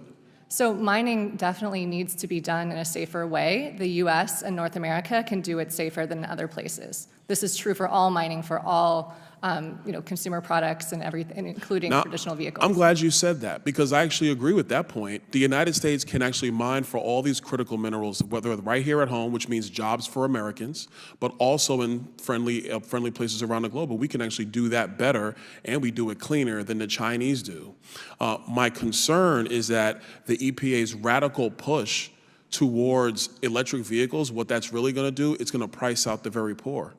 Poor people don't have money to buy an electric vehicle. I know, because I grew up poor. We didn't even have a car. So then if I just have a car and you tell me that I have to spend $20,000 more to buy an electric vehicle, I just find that to be crazy. Right. Because that disrespects my pocketbook. It disrespects the pocketbook of every American on the lower side of our economic spectrum. Wouldn't you agree with that? So EVs are dropping in price, and the standards from EPA are for new vehicles. Mr. Chairman, I know I'm out of time. Quick question for my indulgence. What's cheaper, a internal combustion used car or an electric used car? It depends on the vehicle class and type. Come on. I yield back. Thank you. Chair now recognizes Ms. Brown from Ohio. Thank you, Mr. Chairman, and thank you to our witnesses. I applaud the Environmental Protection Agency for putting... From Florida, Mr. Donalds is now recognized for 5 minutes. Thank you, Mr. Chairman. Ms. Harris, Ms. Hewlett, thanks so much for being here. Ms. Hewlett, I'm going to start with you. So everything I've been able to surmise from today's hearing is that there was a dual regulator for SVB. It was part your department, part the Federal Reserve Bank of San Francisco. At what point did you or the SF Fed realize you were having structural balance sheet liquidity issues with SVB? We recognize that on March 9th, when SVB had a negative cash balance of $958 million, they were insolvent. And Ms. Hewlett, and I want to go back, because I think everybody understands the insolvency aspects when it actually occurred. but at what point did the supervisors of the bank, the actual people on the ground, did they start to see that there were some potential issues with the structure of the balance sheet? When did that start occurring? Because the bank had been cited at least 13 times up before its failure. So like, give me that process. Like, when were they notified? They were notified numerous times. And what was the response? But definitely in 2022. However, I don't, and I can't speculate as to what was in their mind, but they were given numerous supervisory letters, and definitely when that run started to happen and depositors started to withdraw their money out of the bank. Ms. Hewlett, once the run starts, the game's over. So Right. the run, we understand that piece. What I'm trying to ascertain is they were cited numerous times. And by the way, I was in commercial banking. That's where I started my career. I've dealt with regulators. They were cited numerous times. What was the response from Silicon Valley Bank when they were being cited? What was their response? And actually, what was the tone from your agency or from the SF Fed in response to Silicon Valley Bank's lack of curing the issues that were coming up in their audits and their reviews? Liquidity risks were noted in 2021. I know, but and remediation was not taken seriously by bank management. Okay. Regulators did not move aggressively in Why didn't the timing. regulators move aggressively enough? I do believe that regulators at the time worked more in a culture, particularly on the state banking side, to give a bank time to remediate Well, their Ms. problems. Hewlett, and I got 2 minutes left, so I understand what you're saying. From our perspective, we have various members who want to talk about new regulations and different things like that. But what it appears to me as is that SVB was too cozy with the regulators. There's a lot of fraternization going on, and nobody put the hammer down when they should have at the time when they noticed the structural liquidity issues on the balance sheet. Ms. Harris, I'm gonna come to you. I know we talked a lot of SVB in this hearing. In New York, Signature Bank, tell me, were there any supervisory findings that were given to Signature Bank prior to their collapse? Yes, numerous. And what was the response from Signature Bank? Inadequate remediation. What was the response from the regulators? In some cases, downgrades, in some cases, additional supervisory recommendations, but nothing as strong as there should have been. Nothing is strong. Okay, so I mean, look, it seems like we're in the same place here. And by the way, I'm not a fan of Dodd-Frank, never have been. As somebody who worked in the industry and understood what happened during the financial collapse, Dodd-Frank is an albatross of a regulatory scheme. Doesn't really make a lot of sense. And under Dodd-Frank's framework, we still have these banking issues. It may not be the large, massive banks, but regional banks play a significant role in our financial system.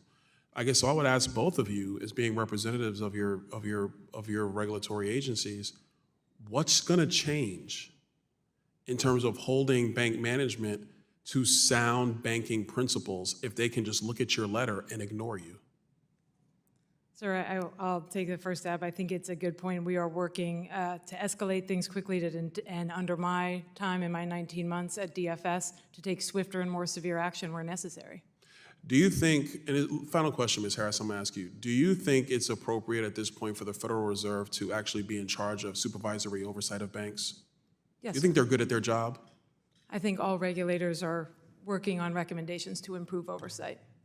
All right, I yield back. Gentlemen's time has expired, and I would like to thank Supervisor Harris and Commissioner Hewlett for your time today. This has been helpful and gives us a additional picture into what has been going on. Without objection, all members will have 5 legislative days within which to submit additional written questions to these witnesses. You write those questions to the chair, and we will forward those on to the witnesses For their response, I would ask each of you to respond as promptly as you are able, and there were a number of instances where your answer was either truncated or the question was asked, but not able to get an answer. Here, now recognize Mr. Donalds from Florida for 5 minutes. Thank you, Mr. Chairman. And first of all, Mr. Chairman, I do want to recognize fellow Floridian, Mr. Duane, Dr. Duane, my apologies. I want to make sure I get it right. Thank you. Thank you so much for taking the time to come up here. The rest of the witnesses, thank you so much for your time as well. Dr. Duane, I'm going to start with you. In your testimony, you described PBMs as the monster in a nightmare. You care to elaborate on that? And also, do you think the rest of the witness panel would agree with your characterization? So, my wife and I bought the pharmacy with an SBA loan. We saved up what money we needed in order to put the money down. The rest of it we used an SBA loan for. That was in 2016. Since 2016, PBM vertical integration, the steering that they do to push their patients to their own affiliated pharmacies has increased dramatically. If I knew then what I know now, I probably wouldn't have done the same thing. So in that, I say that what I saw to be a wonderful opportunity, what I hope can still be a great opportunity for my community, is in peril because specifically the things that we've talked about today. So in that, what we believe to be the real American dream, owning your own business, you know, owning your own destiny, that kind of thing, it's been a whole lot tougher than what we thought it would be. Okay. Anybody else want to comment? Dr. Atkins, Mr. Baker? Yes, I would agree. As I mentioned in my testimony, when I first became a physician, I could just focus on taking care of patients. Now, every day I have to fight a faceless corporation who doesn't do what I do, doesn't understand what I do, and really doesn't care. They try to tell me how to take care of my patients, what drugs I can and cannot use. They take prescriptions from my patients, delay their care, delay them. And another example of the mail order, I've had patients where some chemotherapy agents require a certain temperature for the drug. So these medications are sometimes left on their front porch in the heat of the summer.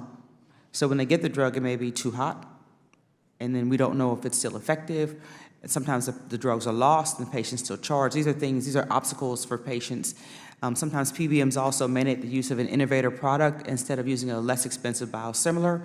And all these things interfere with patient care. They also destroy the patient's hope and destroy their quality of life. Okay. Mr. Baker? I can see you. Thank You have bated breath over there, Mr. Baker. Go ahead. Yes, no, thank you. And I think even a different spin on this, I think we've talked a lot about the independent pharmacist and the patient impact, but even from the employer perspective, we deal with a lot of the largest employers in the country, and they don't get access to their data. So they don't really know what they're paying for their medications. They don't see at the claim level how much rebate dollars are making back to buy down the cost of their health care. So this lack of data is a real problem. If we go to any manufacturers and ask what they're paying for aluminum, what they're paying for tires, what they're paying for any of the other vendor services that they use, they can tell you almost exactly at that CFO level. But for some reason, when it comes to PBMs, everybody's okay saying, well, gosh, I don't get the data, I don't know.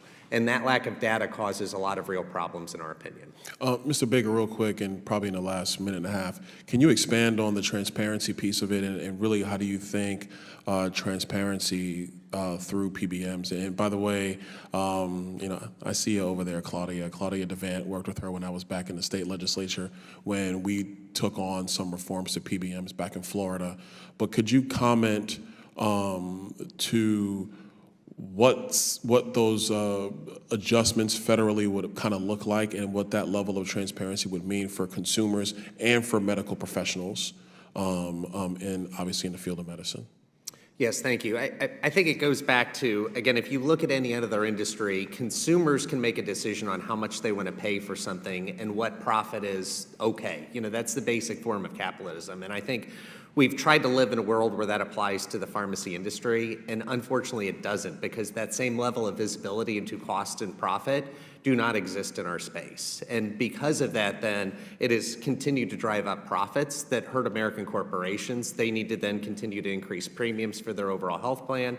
And then unfortunately, all the people where 55% of self-funded employers use coinsurance and high deductible health plans, when those PBMs are preferring brand over lower cost generic options, when the patient shows up at the pharmacy counter, they have to pay a percentage of a much higher cost. So pretty significantly across the board, those higher cost decisions are made. They're made in a way that's always, to me, at the detriment of the American corporation and family, and it absolutely needs to be something we continue to address. Okay.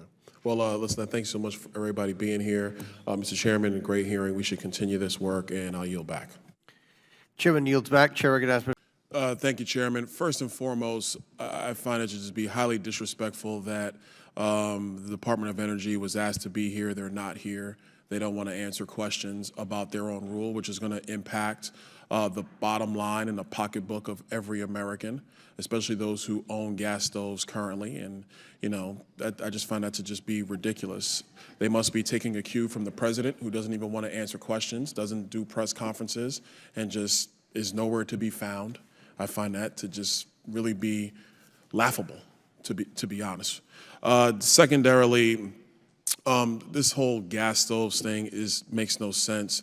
Mr. Stein, I think you were saying in your testimony that roughly only 4% of the current product in the gas stoves market would actually even comply with the EPA's rule. So if you are a homeowner or even a renter and there are gas hookups into the kitchen, what are they supposed to do? Are they now supposed to retrofit their kitchen for an electrical outlet? Because it's not a normal outlet with electric stoves. It is a specially designed outlet for the electric stove in the kitchen. So I would ask the Department of Energy, if they were actually here, what do you expect the American people to do with respect to their kitchen? Are they going to now retrofit their kitchen to allow for an electric hookup to go in there when the house wasn't designed for that? Mr. Delaski, what's the cost on that? Is that in your research? The department has not proposed to ban gas stoves. The department did not propose a ban of gas stoves, but the department is actually going to regulate the fact that most gas stoves on the market would no longer be able to be sold. They won't be allowed to be sold, only 4%. Do you agree with that, Mr. Delaski? No, I've seen this movie before where No, Mr. Delaski, this is not a movie, this is reality. The claim because is that... Mr. Delaski, this is reality. Because if you're going to tell, let me bring it to you this way. If you're going to tell my mom that she can't have a gas stove anymore and she can only buy an electric stove, but there's a gas hookup in the kitchen and now the kitchen has to be remodeled, and we were renters, we were not owners, which means the landlord had to go and redo that. Do you know what that's going to do to her livelihood? What happens if the landlord says, man, I got to go through these massive retrofits, I'm not paying for that? It falls on the back of the renter, which is what does happen. Does that sound like a movie to you? No, it doesn't. I'm not even asking you a question because this is ridiculous. This is not a movie. These are people's lives. And we have the Department of Energy who doesn't even have the guts, the courage to come in here and answer questions about their proposed rule. They would rather hide in their building down the street than come in here and talk to the American people, talk to the people's representatives. I mean, we do have to fund the Department of Energy. That's coming up in a couple of months. If you can't even come in here and answer questions, why would we fund you? And that's serious. I'm not even joking around because this thing is stupid. For Black and brown communities, the cost of actually having to go out and buy a new appliance or to retrofit your kitchen is far more dangerous to your bottom line and to your pocketbook. I'm being honest, far more dangerous. I noticed in the ranking member's comments, she never once mentioned what it would cost a Black and brown family. She didn't talk about that. All she's talking about is the fact that the entire Green New Deal agenda may, and I stress may, cut 1/2 of a degree in the world's climate by 2050. And I stress may, because there was a representative from the Department of Energy in the Senate a few weeks ago, and he could not even answer the question that came from Senator Kennedy. He didn't know. He had no answer. He was like you, Mr. Delaski, just going back through this is not a movie or whatever the heck you're saying over there. This stuff is dumb. Listen, what we should be doing is a couple of things. Number one, making sure that there is actually cheap and readily affordable energy for our businesses and for our people, period, full stop. 2, this notion of chasing down the Green New Deal fantasy, which, by the way, half the globe is ignoring. China is not doing this. Russia is not doing this.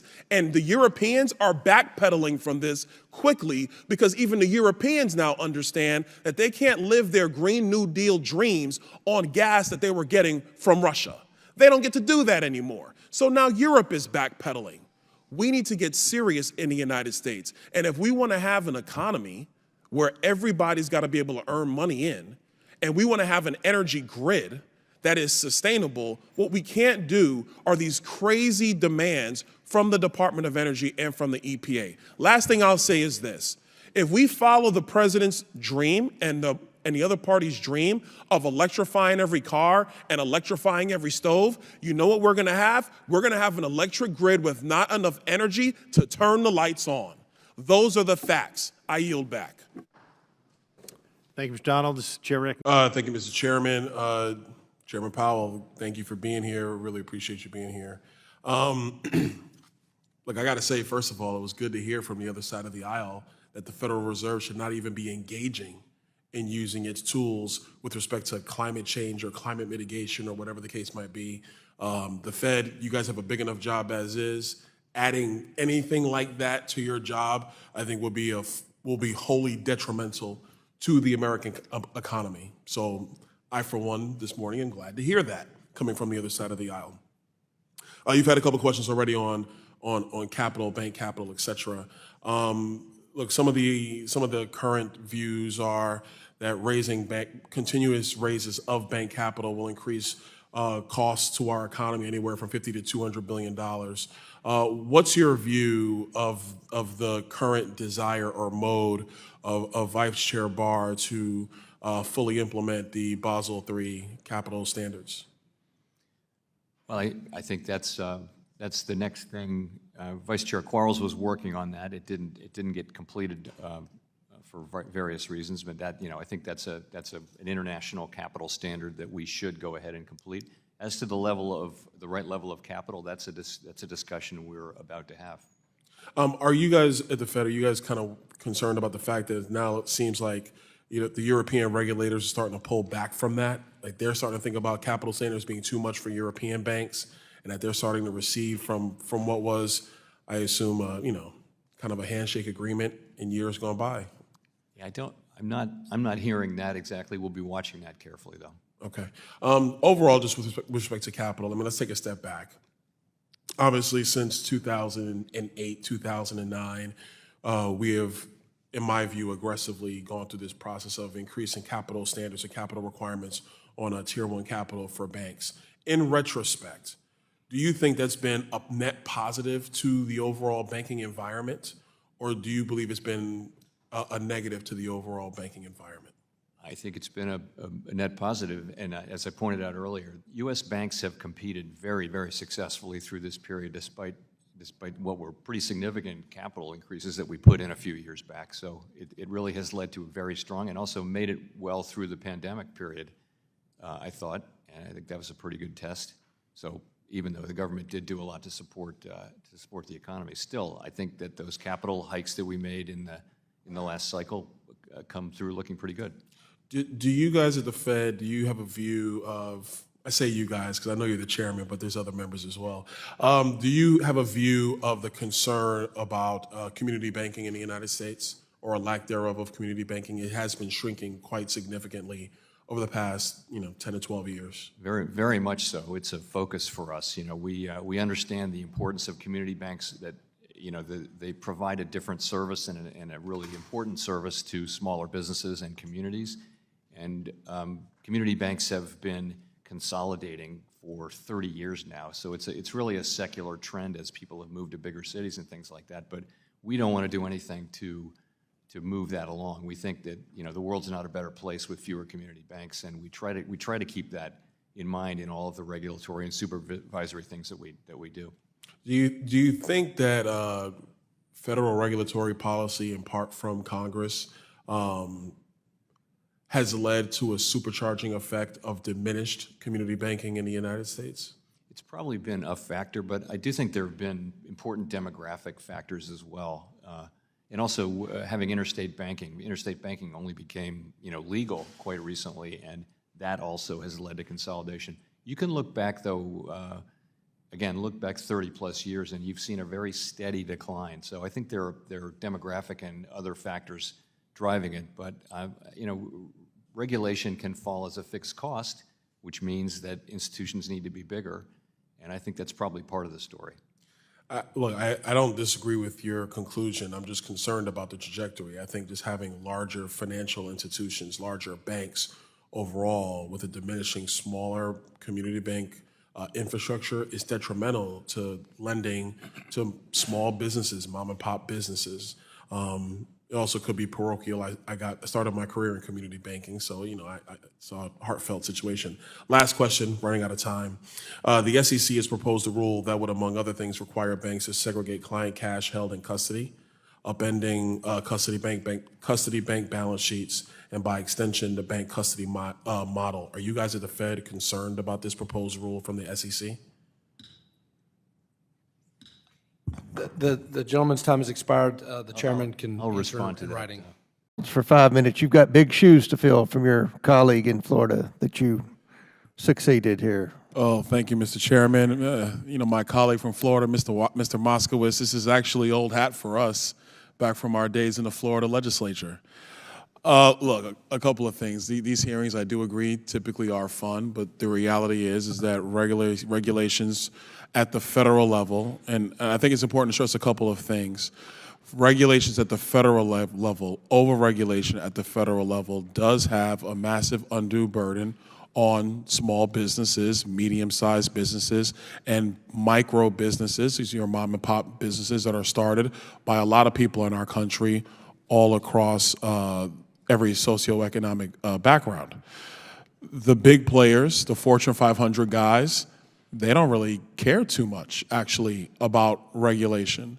The area we're seeing that more, I believe, than in any other part of our government happens to be in the financial industry. In the financial industry, the big banks really don't care. I had a meeting, actually, with some of the larger banks, their representatives. And I said, well, guys, the regulatory environment in banking is really restrictive. It's going to cause us major issues. What if we just got rid of Dodd-Frank? It was passed on a partisan basis many years ago. I believe it's probably the worst financial regulatory framework we've ever created. It actually has done the thing that we were told it would never do. It actually made the big banks bigger. And we were told that it would stop too big to fail. Well, we all see now that's not true. What do you think about getting rid of it? And you know what they say? They say, well, we've kind of already built out our programming and compliance system, so it's kind of hard to get out of that. Meanwhile, small banks are being eviscerated. Let's talk about where we are today. In March of 2022, the Department of Labor began to scrutinize and recommend against all 401k plans that include the opportunity to invest in cryptocurrencies, i.e. that's telling small businesses and businesses that in 401k plans that they actually sponsor for their employees, that cryptocurrency options shouldn't be allowed for the employees to invest in. Mr. White, do you view this as an overregulation from the Biden administration? Thank you for your question, and yes, I do. Number two, the EPA, under the Biden administration, has actually set a very ambitious and unrealistic emissions regulated goal for electric vehicle deployment throughout the United States. I just had a meeting with a bunch of car dealers, and you know what they're telling me? They're saying that nobody comes into a car dealership looking for an electric vehicle. But the Biden administration's own emissions policy is force-feeding electric vehicles onto the auto markets here in the United States. Professor Mulligan, do you believe this is an excessive overregulation of the auto industry? Yes, we looked at the even more gentle regulations through the compliance market was costing hundreds of dollars per ton of CO2 when President Obama said it was only worth $50. So it has Americans way overpaying for a comparatively minor environmental benefit. Added on top of, they're cutting back the supply of electricity that we're supposed to charge these things with. So economically, it's really amazing thing for me to watch, but it's going to be hard for consumers to deal with. Now, listen, Director Chopra is actually in financial services right now. I'll be seeing him soon. But the CFPB is trying to enact Rule 1071, something from Dodd-Frank that has taken them about 12 years to try to figure out, and they finally want to get around to that too. And the desire is to increase reporting requirements of financial institutions when they give loans to small businesses and et cetera, and all these kind of business levels.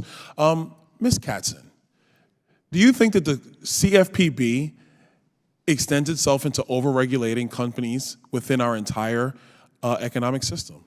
Do you think that? No, sir. I think they have been acutely aware of the statutory authorities that they have been granted, and that they have done remarkably well in helping individuals who are often confronted with financial documents they cannot understand. Well, let me ask you this cannot question, deal with. because last time I checked, Ms. Katzen, the CFPB does not help people read their financial documents. What the CFPB does is they walk around fining companies for activities that the CFPB thinks that are not helpful to the consumer. But what we also understand, and what I definitely understand, is that the CFPB is unaccountable. They don't have to report to Congress. And frankly, that's in front of the Supreme Court now. And they try to defend having their own director not being answerable to the President of the United States. So do you think it is constitutional to have an agency with policing powers and fining powers under the auspices of the United States government to be wholly unaccountable to Congress? Do you think that's constitutional, Ms. Katzen? That case is before the Supreme Court. No, I'm not They asking the had Supreme Court, I'm previously- asking you. Well, they had previously decided the cellular law case in which they held that the director could be fired by the president. He did not have an at-cause will. And the reason that the CFPB is able to select certain documents that they want to question is because of complaints that come in. And from information that they receive, they don't just All right, Ms. make Katzen, up their own I am mind. over time. I am over time, and that's an I'm interesting sorry. point you were making. Mr. White, I'm gonna let you answer because I see you were chomping at the bit, and I think that's gonna close us out. Go ahead. I'll be brief, Mr. Chairman. I'll just say I've been working on this issue for more than a decade since Dodd-Frank was created. I helped C. Boyd and Gray and others file the original constitutional lawsuits. And while it's true that with respect to the CFPB, the Supreme Court has corrected the problem of a lack of executive branch accountability, from the start, the greatest flaw in the CFPB's construction was making it independent of Congress's power of the purse and allowing the CFPB to treat the Federal Reserve as its own independent slush fund.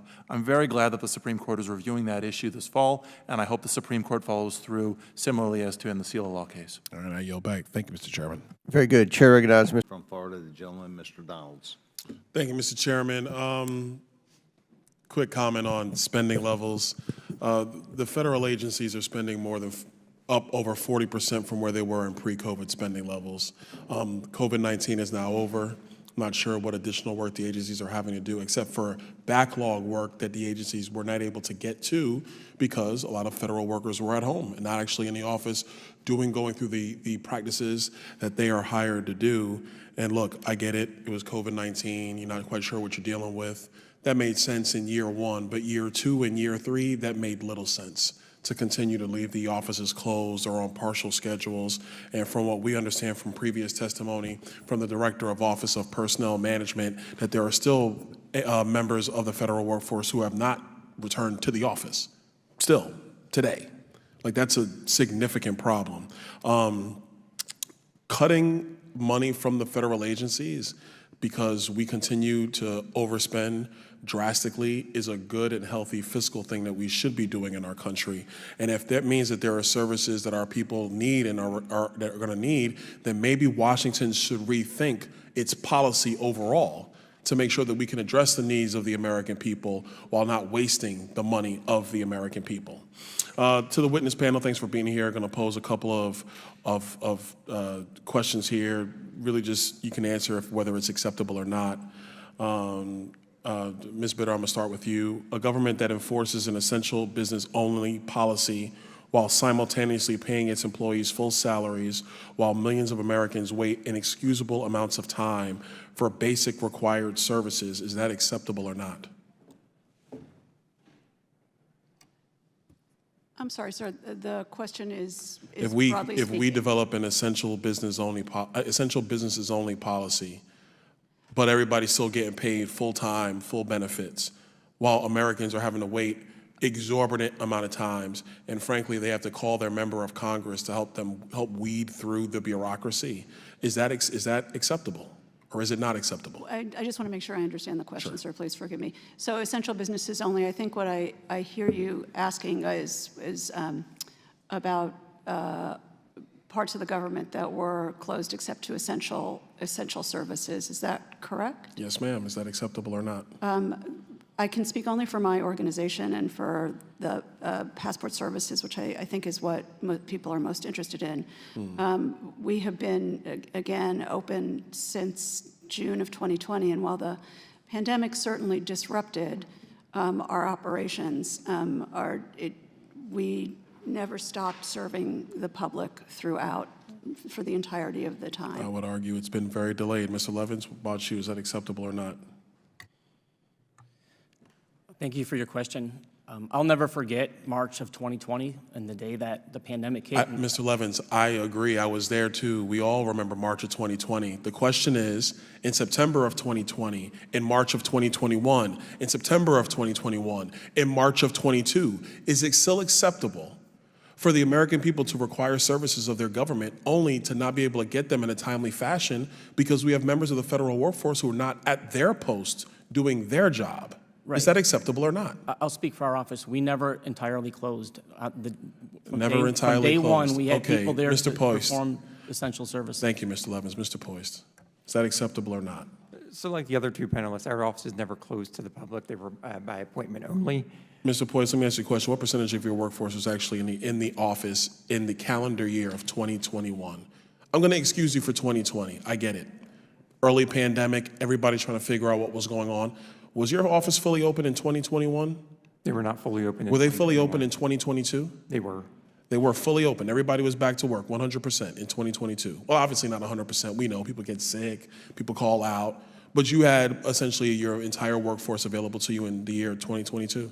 At the end of March 2022, we had fully re-entered our offices. So it took about a year and a half for everybody to kind of come back in SSA, is that correct? That's correct. And there's no problem with that delay in people coming back to work? I don't see a problem.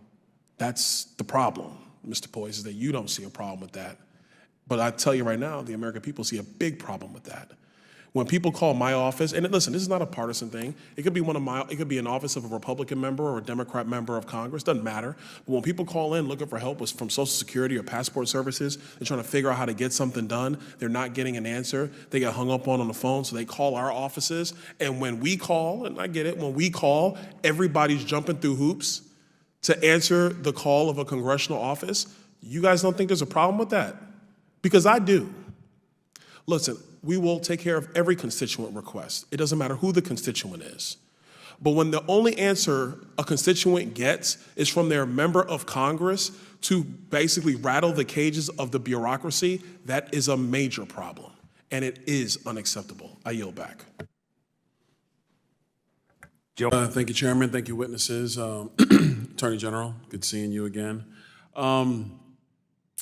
You know what, this is a great hearing, actually, and I know that some of our colleagues on the other side don't really want to focus on this sector or what's happening here in our capital markets, and I honestly believe the reason why they either A, don't want to focus on it, or B, say it's a waste of time is because it helps them achieve a lot of the political and social ends that they want to see without actually having to come here and vote.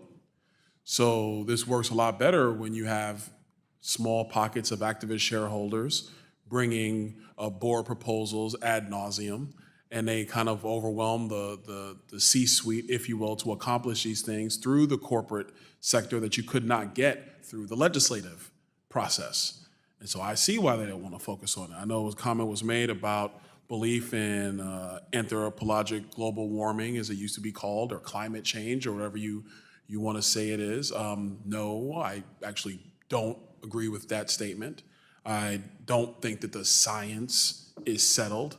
And I think it's interesting in 2023 that people talk about settled science unless you're talking about physics and the laws of gravity and other things that are now tried and true over many, many decades. But no, the science is not settled on that. But at the end of the day, what we're discussing is the real implications, the real world fiscal implications of ESG policy on our capital markets. If you look back to returns for 2022, BlackRock's own ESG screened S&P 500 ETF was down 20% in 2022.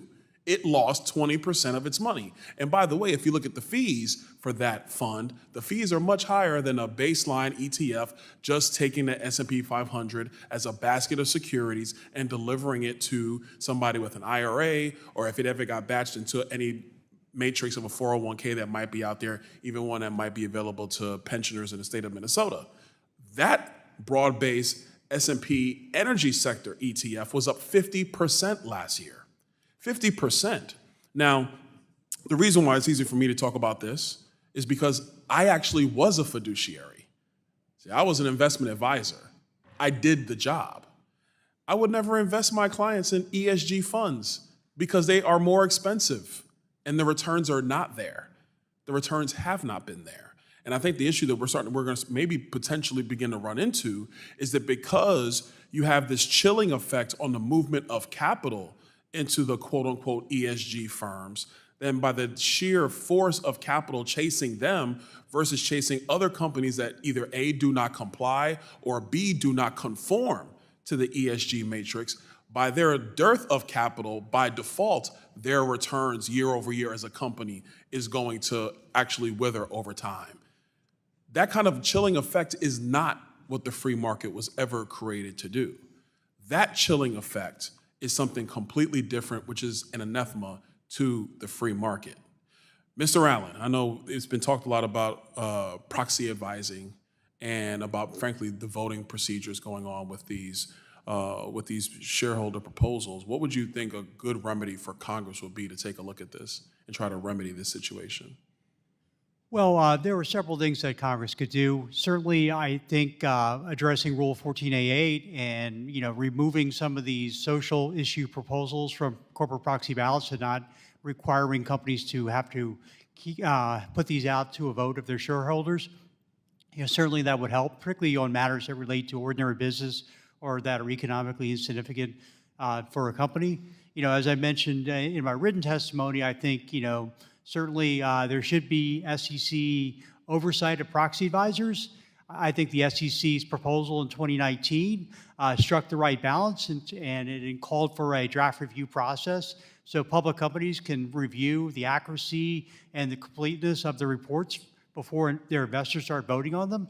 Because part of the problem is that there are a number of smaller asset managers who don't put the resources into proxy voting and essentially vote blindly or in lockstep with the proxy advisors. That's unfortunate. It dilutes the voice of the other investors who are being more thoughtful, including the voice of retail investors who own shares directly in companies. No, I totally agree. And I think, look, when it comes to the question of materiality, when it comes to this stuff, at the end of the day, what is material is what matters to the financial operations of the company.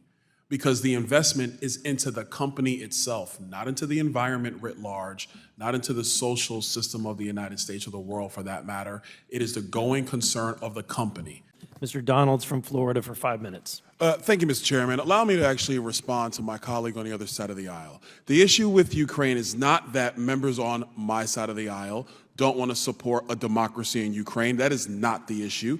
The issue is that while spending upwards of $114 billion in said conflict with, frankly, no end in sight, because the president has not led in any of this effort, mind you. He was drug into this conflict because of his own dereliction of duty when Russia was amassing troops on the Ukrainian border for 6 months and President Biden did nothing. He dithered, he ignored. And only when Putin actually went in, his first comment to Vladimir Zelensky was, "I'll send a G5 for you, hop on the plane and let's go home." That's what he told Vladimir Zelensky. And it was only until the Ukrainian president and frankly people around the world said we should stand for Ukraine, then Joe Biden did an about face. So that's number one. Number two, the issue that a lot of Americans are having right now is that we have spent $114 billion on the Ukrainian conflict to defend Ukraine, which, by the way, I do think we should do. But at the same time, we have recklessly disregarded our own southern border and our own national security, which is affecting many states, many counties, many localities who are now not just on the southern border, but basically in every city in the country. Don't believe me? Go ask Eric Adams, the mayor of New York, who is now very concerned about the fact that we have more migrants in the city of New York than they have space for because of President Biden's reckless policy on the southern border. So I would urge my colleague on the other side of the aisle is don't do this in a vacuum. Please understand that you have members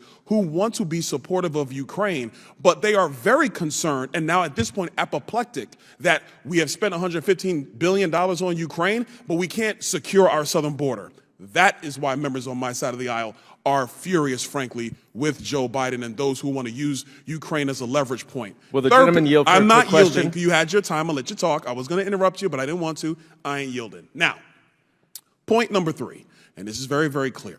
With respect to Ukraine's sovereignty, I'm very familiar with the Bucharest Agreement. I think every member of the chamber is now familiar with this agreement. We signed on to protect their sovereignty if Ukraine returned their nuclear ballistic missiles back to Russia. That was the '94 agreement. We signed on to that as the United States of America. I believe that we should uphold that agreement. I do. But when you see Russian troops amassing on the border of the same country we have an agreement to protect, and you do nothing, your inaction as the commander-in-chief costs the United States taxpayer $115 billion. That's why members on this side of the aisle are frustrated with Joe Biden and his lack of action. Now back to the Department of Defense, because that's what I'm really here to do, but I had to set the record straight. Here's the issue. May I just ask a question quickly? No, because you're not recognized. Now, back to the Department of Defense. Here's the issue we're having. We want to spend money to defend this nation and to make sure that our men and women have every piece of equipment necessary to do so. We want to make sure they have all the bullets, all the tanks, all the ships, all the equipment necessary. But the frustration you're having in Congress, you're seeing, which I'm going to tell you right now is growing, is the complete disregard for fiscal sanity at the Department of Defense. We cannot continue to just fund contracts in infinitum with no idea of how we're actually going to acquire the material we're paying for, getting the material that we have maintained in an orderly and timely fashion, and that the men and women who are on the front lines, not the brass, not the people over at the Pentagon, the men and women who are on the front line are getting what they need in a timely fashion. I don't think you would have many issues from Congress to be able to fund that. But, and I think Mr. Khan, you spoke to this before in your comments as I was watching the hearing before I came in, the issue is that DOD can't even find a way to just go through the audit process and come through with minimal findings, which is something that publicly traded companies have to do, and it's something that the current SEC would demand they do. Forget the other agencies for that matter. So that's the issue we're having at the Department of Defense. I want to fund our military. I want us to be a lean, mean fighting machine. That's what I want. But as a member on the Republican side of the aisle, I got serious concerns about funding the agency if the bloat and the waste continues. Procurement reform is critical. Last quick question, I believe I'm going to send it to you, Mr. Mansfield. I understand that we spend a ton of money on diesel fuel, but don't you believe that finishing the Project Pele project and actually getting it up and running and doing it consistently, won't that be to the betterment of the Department of Defense? And I'll close off that. Sir, I'll take that one for the record. All right, the chair now recognizes Mr. Lynch for 5 minutes. Thank you very much, Mr. Chairman. Donalds from Florida. Thank you, Mr. Chairman. To the witnesses, thank you for being here today. I want to get right to it because we have a lot to cover. Mr. Ziegler, you are the agent that opened up this investigation. From your transcript, page 17, what it says is that you were investigating a social media company, and through the process of that investigation, you found out that Hunter Biden was paying potentially for prostitutes in a potential prostitution ring. Is that correct? That is correct. Okay. You also say that in the beginning phases of that investigation, reviewing bank reports, that there was evidence that he was living lavishly through his corporate bank account. Is that correct? And when I say him, I mean Hunter Biden. Is that correct? That is correct. Okay, question for you, and also for Mr. Shapley. Is it a clear line of potential investigation if somebody is charging up massive living expenses through a corporate account and not doing that through their own personal accounts and not accounting for that properly on their income tax returns? Is that the basis of a criminal investigation? Generally speaking, that would definitely be factors that would spur a criminal investigation, yes. Okay. Let me ask you this question. Let me answer this question real quick. So there was reference to the WhatsApp text message referring to, and everybody knows it now, hey, I'm sitting here with my dad, tell the chairman to give me my money because we remember and we're not going to forget because we're the Bidens and we have all these connections, yada, yada, yada. We all know that text message now. Mr. Ziegler, on page 105 of your testimony, page 105, gentlemen, you state, I know we wanted to get location data because I went to the prosecutors with this and they again came back at me with, well, how do we know that? He could just be lying and claiming that dad, Joe Biden now, that dad was there and dad was not there. Were you allowed to get location data dealing with the WhatsApp text message? So from my memory of it and from the notes that were taken, I never obtained location data regarding that message. Did Ms. Wolf, the AUSA in Delaware, did she say, oh wow, look at this text message, let's figure out the location data and see where Hunter Biden was when he sent said message? Was she like excited about this as a prosecutor? So, I mean, when I asked her about the location data, in her response right here, it was her responding with, well, how do we know that? It wasn't, yeah, let's try and figure that out. It was like, well, how do we know that? Well, did she read the text message? Because if I read that text message as a prosecutor, I'm saying, wait a minute, dad is sitting next to him and dad happens to be the now president, then vice president of the United States. Shouldn't we find out where Hunter was when he sent said text message? I mean, I'm not a prosecutor, I'm a finance guy, but that just seems like common sense to me. Yeah, and I think with the previous email that was referenced, 10 held by H for the big guy, now that you have those two things kind of correlating with each other, as a normal process or procedure that we would go through, you would want to figure out, is that information truthful in that WhatsApp message? I totally agree with you, Mr. Ziegler, which is why I think it is the view of members on this committee, and frankly a lot of Americans at this point, that there are elements at the Department of Justice who did not want this information out, who did not want to go down the line of actually going through the evidence gathering process to see the depths to which this international pay-for-play scheme that was actually happening around Joe Biden, going through Hunter Biden, and all the money that the Biden family was incurring. That's not a question for you, that's just a statement from me. Last question, through your investigation, how much money did you uncover was coming from Ukraine, Romania, and China? If you hold on one second, let me reference the 17.3 million approximately. Okay, so 17.3 million through your investigation, and you and Mr. Shapley, you are the guys that investigate criminal tax evasion on an international scale, is that correct? That is correct. Okay, question for the chairman. Mr. Chairman, through the investigation of the Oversight Committee, about how much money have we seen come from Ukraine, Romania, and China? Over 10 million. Okay, so we have two separate investigations. One done by the investigative branch of the IRS that is charged with doing these types of investigations. These are the people you want doing them. And an independent investigation by the Oversight Committee. And we're coming up with the same amount of money, give or take a couple million, going through the same person in Hunter Biden. And his investigation is slow-walked. And we're supposed to sit here and think that Joe Biden knows nothing?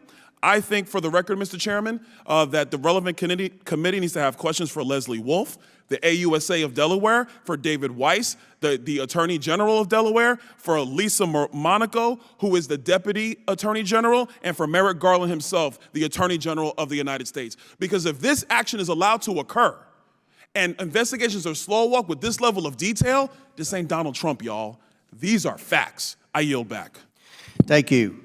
Round two, gentlemen from Florida, Mr. Donalds, right. I'm back again, I see. Thank you, Mr. Chairman. Real quick, Ms. McFadden, a quick follow-up to a conversation you were having with the chairman around CDBG DR awards. I want to clarify this. In the instance of where we are, let's say Lee County, Florida, would Lee County, Florida have essentially the unilateral authority to make adjustments to an award in CDBG DR money if, in light of their work plan that they provide to HUD, that they realize in actuality there are adjustments that do need to be made? Do they have that authority to make that decision?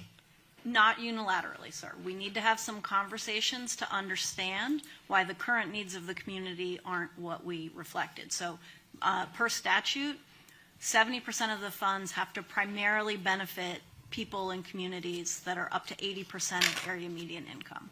So if there's any hope to do other than primarily benefit low and moderate income people, that's definitely going to require a waiver. But when we look at between the different categories of activities, we need to have some conversation, but the permission to do that won't be unreasonably withheld. Okay, so a quick follow-up to that, because you make a key point about their percentage of median income.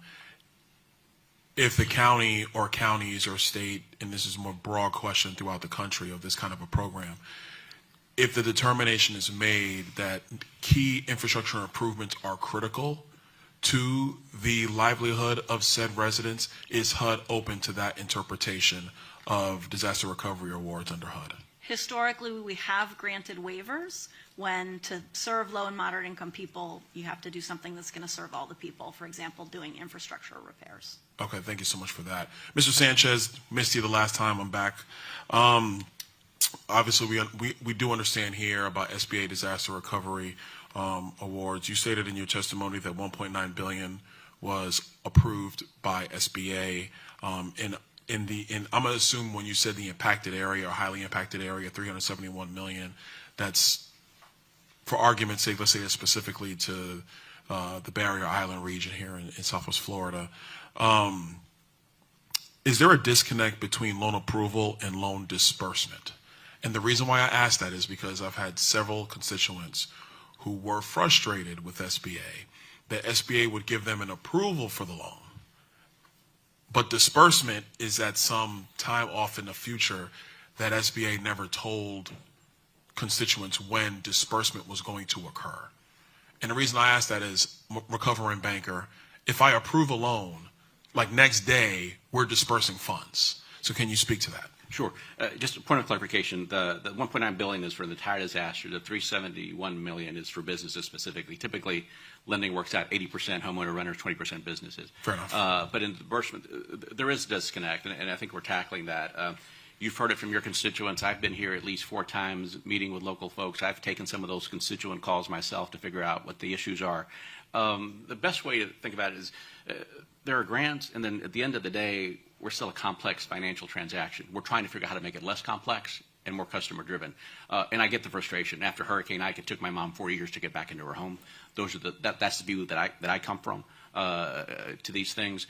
And so the way it works is you get a loan approval for whatever amount that is. Initially, we disperse $25,000 so they have at least that much capital to keep moving forward and begin recovery. The friction and the points become is then, because it's generally modeled after a construction loan, someone has to submit additional paperwork to release more funds. So contractor estimates, building permits, insurance documentation. One of the things we're doing is trying to do a better job of being more forthright with the customer, of saying what you have to provide in the future. And within our rulemaking authority, to the chairman's question of what can we all do better, is we've heard it here for the past year. We've taken that back. We're rolling up our sleeves, and we're delivering. There's more work to do, but here's what we've done to reduce the paperwork. You no longer have to provide that, again, the duplication of benefits. You no longer have to provide that AIP, that assurance of insurance proceeds. You don't have to do that anymore. Don't have to do permits anymore. We instituted that, hearing back from folks here on the ground in February and May, so that's already having some impacts. And so for us, we still have some paperwork we're going to have to require, but we're reducing that number to be able to keep that money flowing as quickly as we can. Okay, follow up to that. So if the process, generally speaking, is the way a bank would manage a construction loan, where you're having to verify receipt of key documents in order to release new funds, totally understand that piece. Broader question, does SBA have the manpower in order to effectively manage that when you have tens of thousands of newly approved recipients coming in all at the same time trying to get disbursements? Can SBA effectively manage the construction loan, for argument's sake, the construction loan dispersal process in a disaster recovery scenario? Yes, sir. So a little bit of perspective. We're currently on the ground in 22 disasters across this country, 9 states, 2 territories, 200 counties. And we learned some lessons during COVID. And some of the biggest transformations I talked about was the customer service experience. Step 1 was right people, right jobs. The lending piece, direct loans, used to be under my shop of recovery and resilience.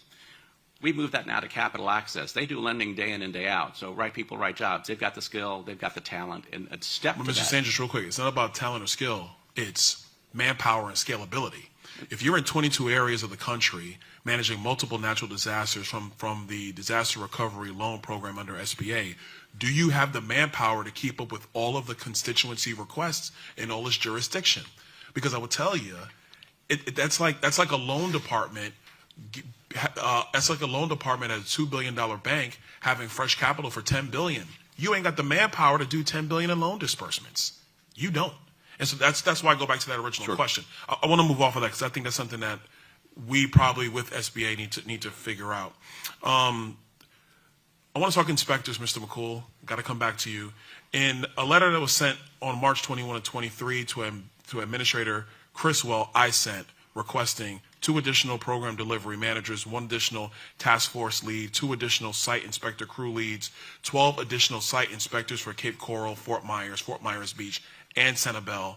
5 months later, still no response from the administrator. Me. It's like, I don't even have a response from the administrator 5 months later. Why? What is the issue with inspectors being able to be deployed to our area? Because I'm quite sure you understand it's hard for my local government officials to get infrastructure projects up and running if I can't even get a FEMA inspector down here to approve what my locals have already inspected, basically to sign off that it's good to go for rebuilding. So what's the status and why the backlog and why is it so difficult for us to be able to get FEMA inspectors in to just sign off on the work that my local governments have been doing for our infrastructure projects to get rebuilt and back on track? Yes, sir, thank you for the question. I will track down the response to that letter. I can tell you on the ground we have 150 inspectors. Here we have 50. All the inspections are on track. Lee County Schools, for example, will be done within the next 2 weeks. And all of the recovery scoping meetings that our program delivery managers do are 100% complete. So I will get more information. I'll work with your staff and get more information. Yeah, I would like to know that because I remember we had a meeting and some of those officials were in this room and we were having meetings about the issue with inspectors. Right. And just to be blunt, Mr. McCool, I started talking to the press, started tweeting, and all of a sudden they're like, oh, somebody called.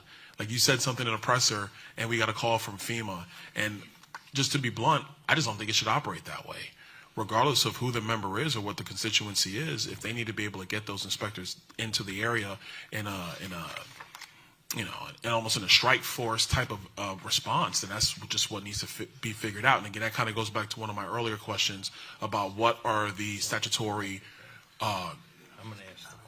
the statutory refinement that needs to happen from Congress. Last question, Mr. Sanchez, Mr. McCool, thanks so much for all the witnesses being here. Last question, and Mr. Chairman, thank you for your indulgence. Yes. Last question on this, the runaround. A lot of my constituents have had issues with paperwork fiascos, something's not being spelt right, having to get another document, the initial decline or the initial disapproval they will receive from FEMA or SBA, and then being told actually in this very building that you're going to get an initial decline. That just means you have to go back and go through all the things that went wrong and then reapply. What needs to happen to stop that from occurring? Because when people are in a disaster recovery mode, They don't have time to check every dot. They're trying to assess their lives. So can you guys speak to that, and what are we going to do in your recommendations so that people get the help that they need when they need it, and I have to go through a regulatory checkbox? Sure, glad to start. From our side is we have 22 people still here on the ground. The approval and the first disbursement is one step. We understand there are frustrations for the rest of that, and so those customer issues I've been involved with myself, handled probably 5 or 6 of those to get a lens on those, and it is the paperwork. So one, we're reducing what people really don't really need to submit to us. It's a matter of process. We're taking outside of the rules. And then working to make sure that for the rest of those, we're pivoting now. We're not waiting until this recovery is over. We're changing those rules today. And so those are the kinds of things we want to listen to. You alluded to being referred from FEMA to SBA to be declined to access other things at FEMA. We've already reduced the threshold last hurricane season because we got that bureaucratic red tape out of the way. We were able to put an additional $38 million on the ground to disaster survivors that need it most. I think working with FEMA and our folks, local, state, and federal, I expect in that partnership that will be, I know from our folks on the other side of the table, I think it's less than a year before that's going to be done away with, so you don't have to go through that step. And so I know across the board, we're figuring out how we can do better, work quicker, and be more customer-driven. Sir, you're right. One of the things our administrator is trying to do is cut down on the bureaucratic red tape and the access to our programs. For example, in the past, if you were a renter or a homeowner, you'd have only certain documents to show that to prove that. We've streamlined all that. You can do a whole myriad of electric bills or even a letter from a county emergency manager or a county official. Yes, I'm a resident of that structure. Try to get access to our programs. And we meet, as you well know, people at the worst time of their lives. And when they're in a disaster recovery center, maybe with a Walmart back, we have to give them the personal attention that they need and deserve. And you have our assurance that our caseworkers at FEMA, who are still on the job, will not rest until every survivor gets what they are authorized to in accordance with our regulations. But we are working hard to reduce the red tape. Thank you very much. Thank you, Chairman. And Chairman, I do want to thank you for your indulgence with respect to the clock for all the witnesses. Like the Chairman, I'm not a big fan of the 5 minutes. And sometimes you need just a little bit more time to expound, so I thank the Chairman for that. Also, Chairman, I do want to recognize the Mayor of Fort Myers Beach, who's in the room with us today, Mr. Dan Allers. He is here. Dan, it is good to see you. And thank you for your job in Fort Myers Beach, really taking a major leadership role there in having to rebuild a town. So I appreciate you there. Chairman, for the record, I want to introduce into the record an article by CNN. Dated February 15th, 2023, titled "FEMA Delays Leave Many Hurricane Ian Victims Exasperated Nearly 5 months After the Disastrous Storm." That objection to being entered in the record. Mr. Chairman, the reason why I want to enter that article into the record is because that article is indicative of the testimony of Mr. Goss, where there are several accounts from local residents who went through the process with FEMA to try to get into the housing program and were either met with the delays of, yeah, we can outline your lot and here's where the trailer will be, or you're not in a specific flood, this flood zone isn't allowed under our rules, so we're gonna have to put you into a hotel. And then the hotel allotments were 100 miles away, 200 miles away, 300 miles away, which really led to a level of just frustration by local residents. Mr. Goss, real quick, a question to you. Having gone through this process personally, I want you to expand a little bit more on your thought process around putting essentially decision makers on the ground who can effectively make these decisions. And I know you have experience with the federal government and working in tandem with it. What would your primary recommendation be around it? How would you conceptualize that so that you can have people make the decisions that need to happen right there when it needs to occur? All right, Mr. Chairman, am I recognized? Right. Thank you, Mr. Chairman. Yes, sir. Thank you, sir. Mr. Donalds, that's a great question, and I've thought about it a little bit. I think that there's two ways. One is you would put a decision maker on the ground, whether that's an SES level or an assistant secretary level, somebody pretty high up, take them out of the comfortable area of inside the Beltway and put them here, so that when somebody like me comes and says, look, my neighbor has not, he's living in his garage. You cannot tell me that living in that garage is safer than putting a trailer in his lot. There's just no way. The guy's 94 years old. He hasn't had a shower in 4 months. That's not safe. So somebody needs to be here to say, you're absolutely right. We're going to put a trailer here tomorrow. Then there needs to be someone on the back end of that who, and I could think of this for SBA, who's looking at the metrics and saying, okay, I've had 5,000 people apply, and we've only issued 4 loans. Or something to just keep things moving. Who's making sure that stuff's moving along? Because I don't get the feeling anyone's doing that. Oh, I appreciate that. Thank you for that. Mr. Hammond, to you, you mentioned in your testimony frustration around the inspection process with FEMA. It's actually interesting that Mr. Allers is sitting over your shoulder as I look at him. I know that the city of Fort Myers Beach is still operating in a trailer while they're waiting for a FEMA inspection to occur for them to actually go through the process of rehabbing the city of Fort Myers actual building so they can continue their business. Can you speak to the delays and the concerns from the county level in conjunction with FEMA around the inspection process? And what is it specifically that the county, that Lee County is looking to see with respect to the inspection process?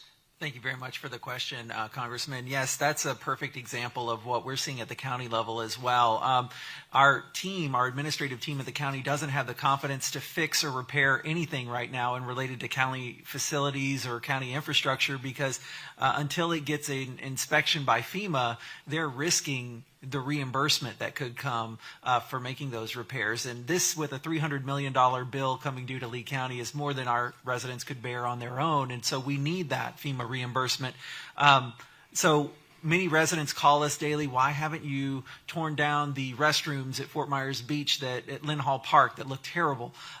We're told we are not even allowed to touch them. If we touch them, if we try to clean them, we are risking reimbursement and would not be paid back for the repairs that we would need to make for that.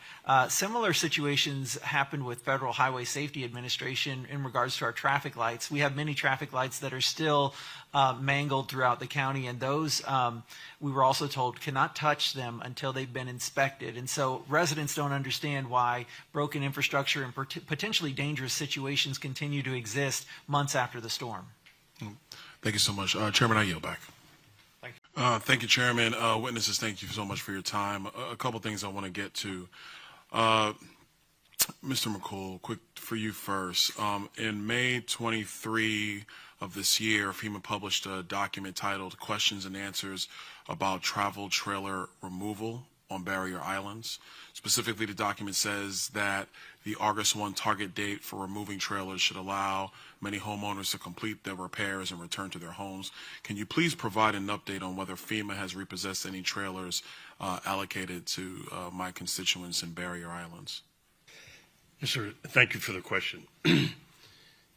As you know, Pine Island, Sanibel, and Fort Myers Beach were catastrophic. At the end state, we ended up putting 111 travel trailers on those 3 islands. There's 16 there left now. Those folks that have moved out have either moved into another FEMA facility, like a direct lease, an apartment, or their home has been repaired. And there's 16 households that have elected to stay, and they know the risk that they're under. Okay, but let me follow up to that question because there were 2 issues surrounding travel trailers. The first was the initial deployment, which in my view took forever and a day, considering the fact that we had people who were instantly displaced. The second concern was there was a concern with FEMA around FEMA's regulation about putting travel trailers in a flood zone, but Southwest Florida, we're in a flood zone for the most part. So can you speak specifically to the initial delay and to the regulatory issues surrounding FEMA's position around travel trailers in a flood zone, considering the fact that the disaster area is in a flood zone? There's a myriad of regulations and policies that we work through. The bottom line is, if there is no practicable solution, we were allowed to put, after intense coordination with the local building official, floodplain manager in each community, travel trailers or manufactured housing units in a special flood hazard area. So of the 1,335 units that are in, 933 are in a special flood hazard area. And 111 were placed out on the 3 islands, and like I said, 16 remain now. We did, the good news is every household has a housing solution.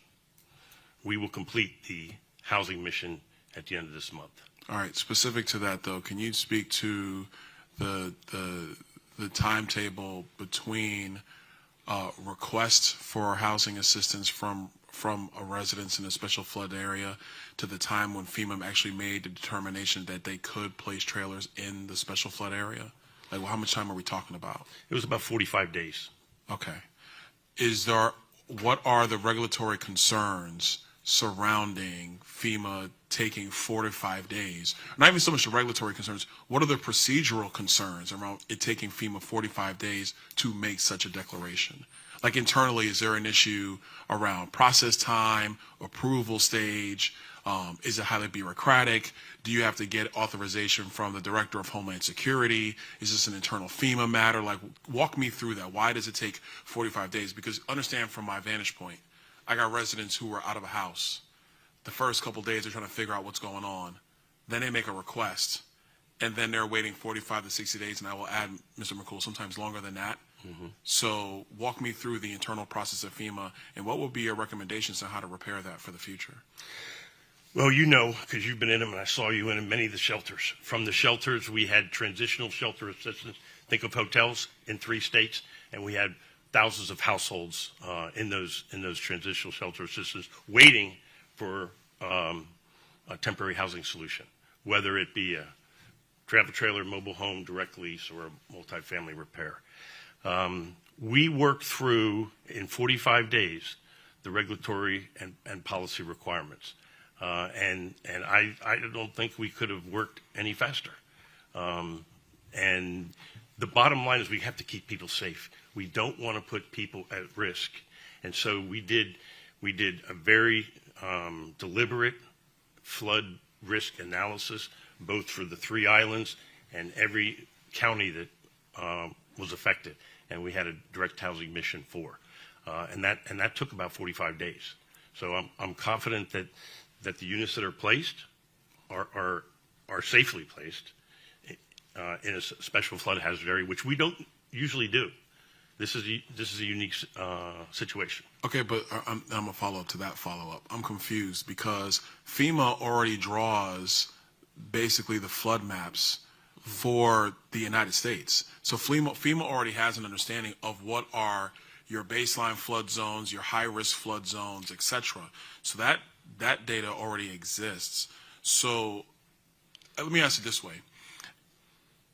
What would you say, what would you recommend to Congress to essentially alleviate or to make it far more streamlined the regulatory burden you're under for making these disaster decisions? Because the number one thing we want to make sure occurs is that the Federal Emergency Management Agency can be depth and flexible enough to respond to emergencies in real time, not go through regulatory checks while people are struggling in real life. So what would you recommend to us in terms of what are the regulatory or statutory changes FEMA might need so that we don't have to go through, for lack of a better phrase, a bureaucratic workflow like this in the future? The regulatory requirements that we have now, I think, are effective to keep people safe, and we put units safely in a floodway. Yeah, but Mr. McCool, so let me paint this picture for you. It is now October 24th. You're a month displaced, 28 days. You're in a shelter. You're not quite sure what is going on. It is still hot here in Southwest Florida.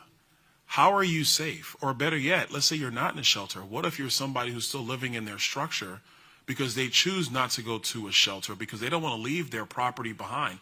How are they more safe living in their in their house that is damaged by storm, while FEMA's going through a process to establish if whether a travel trailer can sit in their driveway on Fort Myers Beach, where if you just walk down the street of Fort Myers Beach, although there was a ton of debris all over the place, as long as you clear the pad, the trailer can sit there. Like, walk me. That's what I'm trying to understand.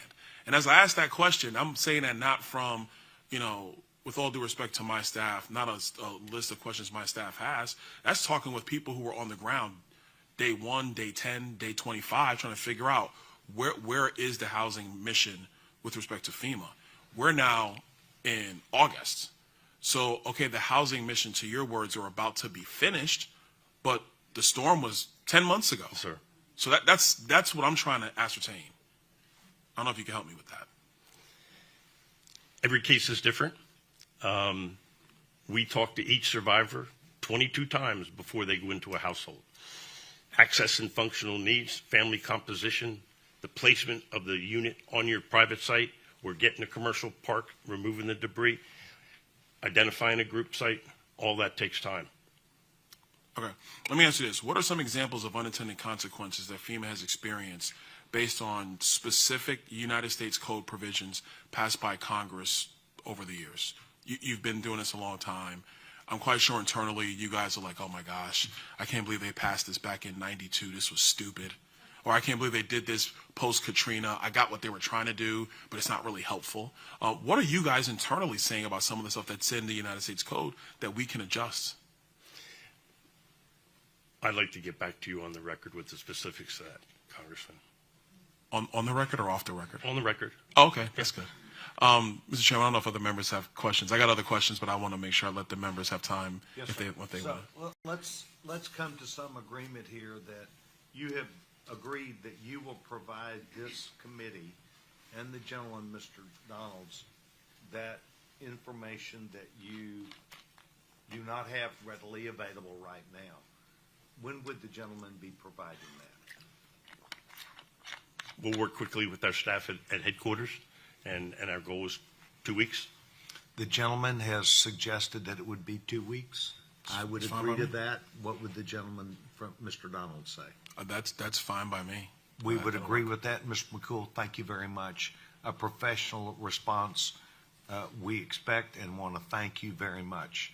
As we had stated from the beginning, the outcome, we wanted decision makers who were here. That does not mean you understand every single circumstance, and we respect and appreciate that. Thank you, Chairman. Witnesses, thank you so much for your time. A couple things I want to get to. Mr. McCool, quick for you first. In May 23 of this year, FEMA published a document titled Questions and Answers about Travel Trailer Removal on Barrier Islands. Specifically, the document says that the August 1 target date for removing trailers should allow many homeowners to complete their repairs and return to their homes. Can you please provide an update on whether FEMA has repossessed any trailers allocated to my constituents in Barrier Islands? Yes, sir. Thank you for the question. As you know, Pine Island, Sanibel, and Fort Myers Beach were catastrophic. At the end state, we ended up putting 111 travel trailers on those 3 islands. There's 16 there left now. Those folks that have moved out have either moved into another FEMA facility, like a direct lease, an apartment, or their home has been repaired. And there's 16 households that have elected to stay, and they know the risk that they're under. Okay, but let me follow up to that question, because there were 2 issues surrounding travel trailers. The first was the initial deployment, which, in my view, took forever and a day, considering the fact that we had people who were instantly displaced. The second concern was there was a concern with FEMA around FEMA's regulation about putting travel trailers in a flood zone, but Southwest Florida, we're in a flood zone for the most part. So can you speak specifically to the initial delay and to the regulatory issues surrounding FEMA's position around travel trailers in a flood zone, considering the fact that the disaster area is in a flood zone? There's a myriad of regulations and policies that we work through. The bottom line is, if there is no practicable solution, we were allowed to put, after intense coordination with the local building official, floodplain manager in each community, travel trailers or manufactured housing units in a special flood hazard area. So of the 1,335 units that are in, 933 are in a special flood hazard area. And 111 were placed out on the 3 islands, and like I said, 16 remain now. We did, the good news is every household has a housing solution. We will complete the housing mission at the end of this month. All right, specific to that though, can you speak to the timetable between requests for housing assistance from a residence in a special flood area to the time when FEMA actually made the determination that they could place trailers in the special flood area? Like, well, how much time are we talking about? It was about 45 days. Okay. What are the regulatory concerns surrounding FEMA taking 4 to 5 days? Not even so much the regulatory concerns. What are the procedural concerns around it taking FEMA 45 days to make such a declaration? Like internally, is there an issue around process time, approval stage? Is it highly bureaucratic? Do you have to get authorization from the Director of Homeland Security? Is this an internal FEMA matter? Like, walk me through that. Why does it take 45 days? Because understand from my vantage point, I got residents who are out of a house. The first couple days, they're trying to figure out what's going on. Then they make a request, and then they're waiting 45 to 60 days, and I will add, Mr. McCool, sometimes longer than that. Mm-hmm. So walk me through the internal process of FEMA, and what would be your recommendations on how to repair that for the future? Well, you know, because you've been in them, and I saw you in many of the shelters. From the shelters, we had transitional shelter assistance. Think of hotels in 3 states, and we had thousands of households in those transitional shelter assistance waiting for a temporary housing solution, whether it be a travel trailer, mobile home, direct lease, or a multifamily repair. We worked through, in 45 days, the regulatory and policy requirements. And I don't think we could have worked any faster.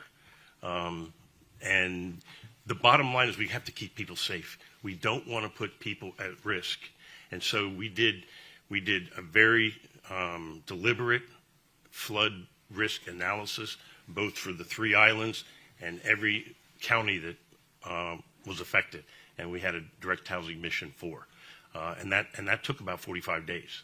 So I'm confident that the units that are placed are safely placed in a special flood hazard area, which we don't usually do. This is a unique situation. Okay, but I'm going to follow up to that follow-up. I'm confused because FEMA already draws basically the flood maps for the United States. So FEMA already has an understanding of what are your baseline flood zones, your high-risk flood zones, etc. So that data already exists. So let me ask you this way.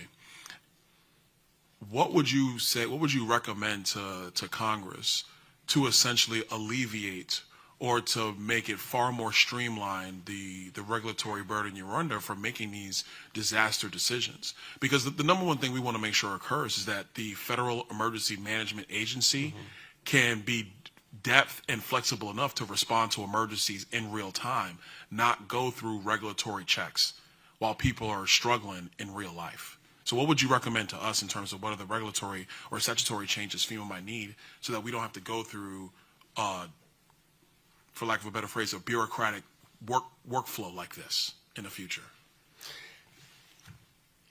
The regulatory requirements that we have now, I think, are effective to keep people safe, and we put units safely in a floodway. Yeah, but Mr. McCool, so let me paint this picture for you. It is now October 24th. You're a month displaced, 28 days. You're in a shelter. You're not quite sure what is going on. It is still hot here in Southwest Florida. How are you safe? Or better yet, let's say you're not in a shelter. What if you're somebody who's still living in their structure because they choose not to go to a shelter because they don't want to leave their property behind?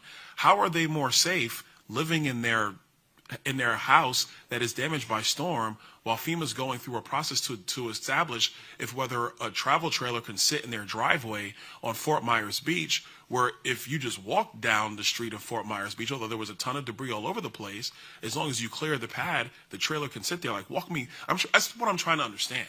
And as I ask that question, I'm saying that not from, with all due respect to my staff, not a list of questions my staff has. That's talking with people who were on the ground day 1, day 10, day 25, trying to figure out where is the housing mission with respect to FEMA. We're now in August. So, okay, the housing mission, to your words, are about to be finished, but the storm was 10 months ago. Sir. So that's what I'm trying to ascertain. I don't know if you can help me with that. Every case is different. We talk to each survivor 22 times before they go into a household. Access and functional needs, family composition, the placement of the unit on your private site, or getting a commercial park, removing the debris, identifying a group site, all that takes time. Okay, let me ask you this. What are some examples of unintended consequences that FEMA has experienced based on specific United States Code provisions passed by Congress over the years? You've been doing this a long time. I'm quite sure internally you guys are like, oh my gosh, I can't believe they passed this back in '92. This was stupid. Or I can't believe they did this post-Katrina. I got what they were trying to do, but it's not really helpful. What are you guys internally saying about some of the stuff that's in the United States Code that we can adjust? I'd like to get back to you on the record with the specifics of that, Congressman. On the record or off the record? On the record. Oh, okay, that's good. Mr. Chairman, I don't know if other members have questions. I got other questions, but I want to make sure I let the members have time if they want. Let's come to some agreement here that you have agreed that you will provide this committee and the gentleman, Mr. Donalds, that information that you do not have readily available right now. When would the gentleman be providing that? We'll work quickly with our staff at headquarters, and our goal is 2 weeks. The gentleman has suggested that it would be 2 weeks. I would agree to that. What would the gentleman from Mr. Donalds say? That's fine by me. We would agree with that, Mr. McCool. Thank you very much. A professional response we expect and want to thank you very much. As we had stated from the beginning, the outcome, we wanted decision makers who were here. That does not mean you understand every single circumstance, and we respect and appreciate that. Thank you. Good to be with you. Gentleman from Florida, Mr. Donalds, is now recognized for 5 minutes. Thank you, Mr. Chair. Chairman Gensler, welcome back. Hey, do you remember where we left off, you and I? I do. You're a very good questioner, sir. All right, well, let me refresh. Let's bring some things up. Where we left off was, did you facilitate the payment for the Steele dossier for the Hillary Clinton campaign back in 2016? Because you were the CFO. You acknowledged that. You also said, in response to my question, that this payment was not something that I was aware of, quote unquote. Those are your words. Interesting things have occurred since then. John Podesta actually testified to a committee of Congress, and John Podesta testified to a question about, was Gary, meaning you, was he day-to-day, hands-on, signing every check? And so John Podesta testifies, actually he was under a deposition with a committee here in Congress. He says, yes, I don't know if he signed the checks, but he was there every day, meaning you. So let's circle back. Were you aware of the fact that the Hillary Clinton campaign actually paid for the Steele dossier, which unleashed one of the worst issues of intelligence malfeasance that our nation has ever seen? No, sir, I answered this 6 months ago, and this is the same answer today. No. You weren't aware of what was going on?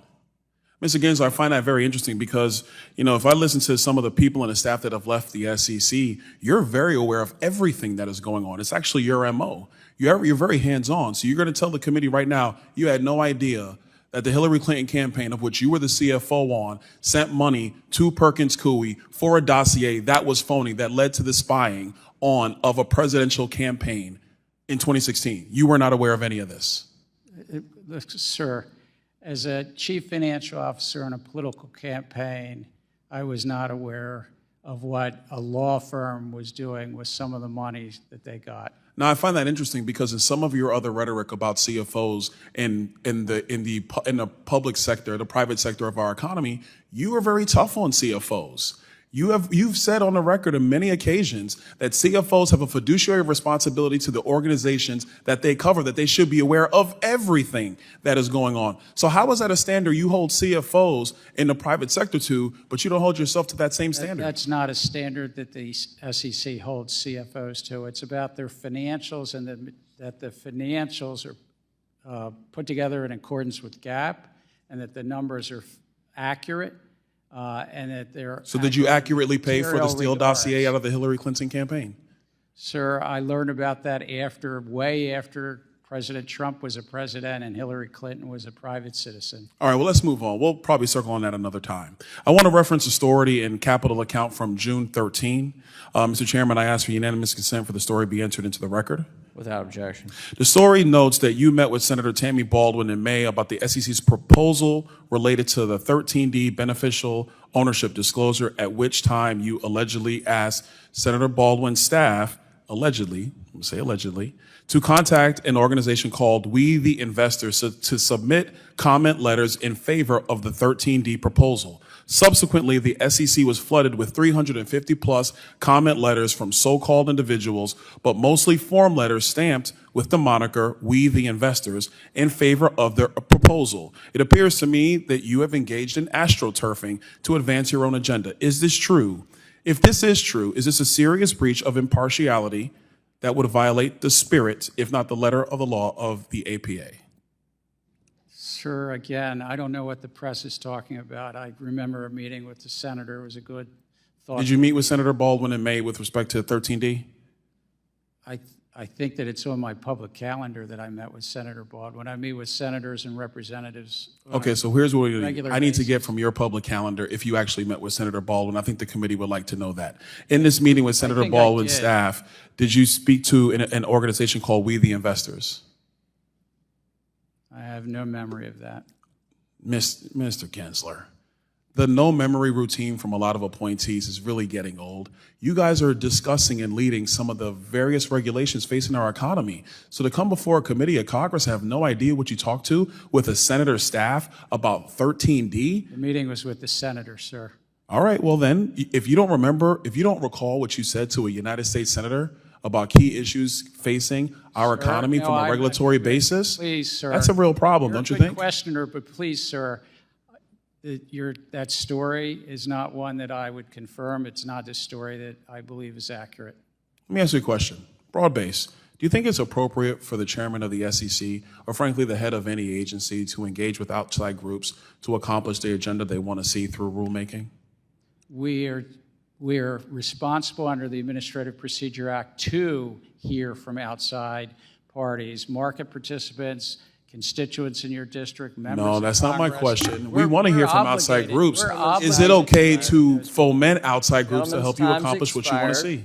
Gentleman's time's expired. Thank you, Mr. Chairman. Thank you, Chairman. I appreciate the opportunity and members of the committee as well. Oh, sorry about that. Thank you, Mr. Chairman, for the ability to come and testify, members of the committee who are here in attendance. To get to the point, the purpose of being here is to discuss the border crisis and to make sure that the committee is aware of 3 relevant legislative initiatives that are coming from my office. The first is the Reform Immigration Through Biometrics Act. This is actually a piece of legislation that Mr. Higgins from Louisiana is a co-sponsor of. The second is the CFPB Act, and the third is the Safeguard Americans from Intrusive Federal Data Collection Act. I represent Florida's 19th Congressional District, which covers Lee County and Collier County in Southwest Florida. The out-of-control border is impacting my district the same way it's impacting every district throughout these United States. In 2021, the top 2 destination states for apprehended migrants awaiting their parole hearing were Texas and Florida. Let me stress that again, Texas and Florida. When a migrant is released into our country, very rarely do they actually go for the subsequent immigration hearing. In 2019, over $2 billion in Florida alone was spent to provide illegal aliens with Medicaid, emergency health care, and schooling. Additionally, last year, the Florida legislature allocated $12 million for illegal alien relocation, because our state was being burdened by these issues. And it's obviously been widely reported that our governor actually moved some of these migrants to Martha's Vineyard and the rest. But the point is clear. Florida was being burdened by migrants coming into our country through all these various programs. I want to get right to the policies that we were discussing here. The first is the Reform Immigration Through Biometrics Act. As a member of the Oversight and Accountability Committee, it's important to ensure that agencies are following their statutory directive. In 2004, the 9/11 Commission directed DHS to implement a comprehensive biometric entry-exit system. The directive was solidified into U.S. Code in 2006. To date, DHS has fully implemented a biometric entry system for foreign nationals, but not a comprehensive biometric exit system. The exit system still does not exist. This is unacceptable. What my bill would do is provide much-needed oversight for the implementation of this statutory directive to ultimately determine why DHS hasn't fulfilled their directive almost 2 decades later. A couple of key points. CPB has partially deployed a biometric entry-exit system at select airports and seaports and all pedestrian lanes at both borders. But a comprehensive biometric entry system is worthless without the exit system, as DHS must rely on estimates to determine whether individuals have overstayed their visas. Mr. Chairman, that's just not going to work. You're not going to have a sound process for managing visas in our country if we know when people come in, but we never know when they leave. And that's just a prudent thing to do for our country. The second bill is called the CFPB Act. Its title is fully Corralling Aliens with Biometrics and Penalties Act. This bill will require all aliens participating in the Alternatives to Direction program to simply check in with their DHS secretary. If an alien fails to meet the obligation of checking in with the Department of Homeland Security, they are subject to immediate deportation. Why is this important? If you are coming in to our country, but you're not checking in with a relevant agent at the Department of Homeland Security, then there are serious questions about what you're doing in our country. This is a very simple thing. A couple of statistics. Currently, in the Alternatives to Detention program, there are 190,000 participants. In 2019, there were 101,000 participants. In 2015, there was 26,000 participants. There's been a 283% increase for use of this program.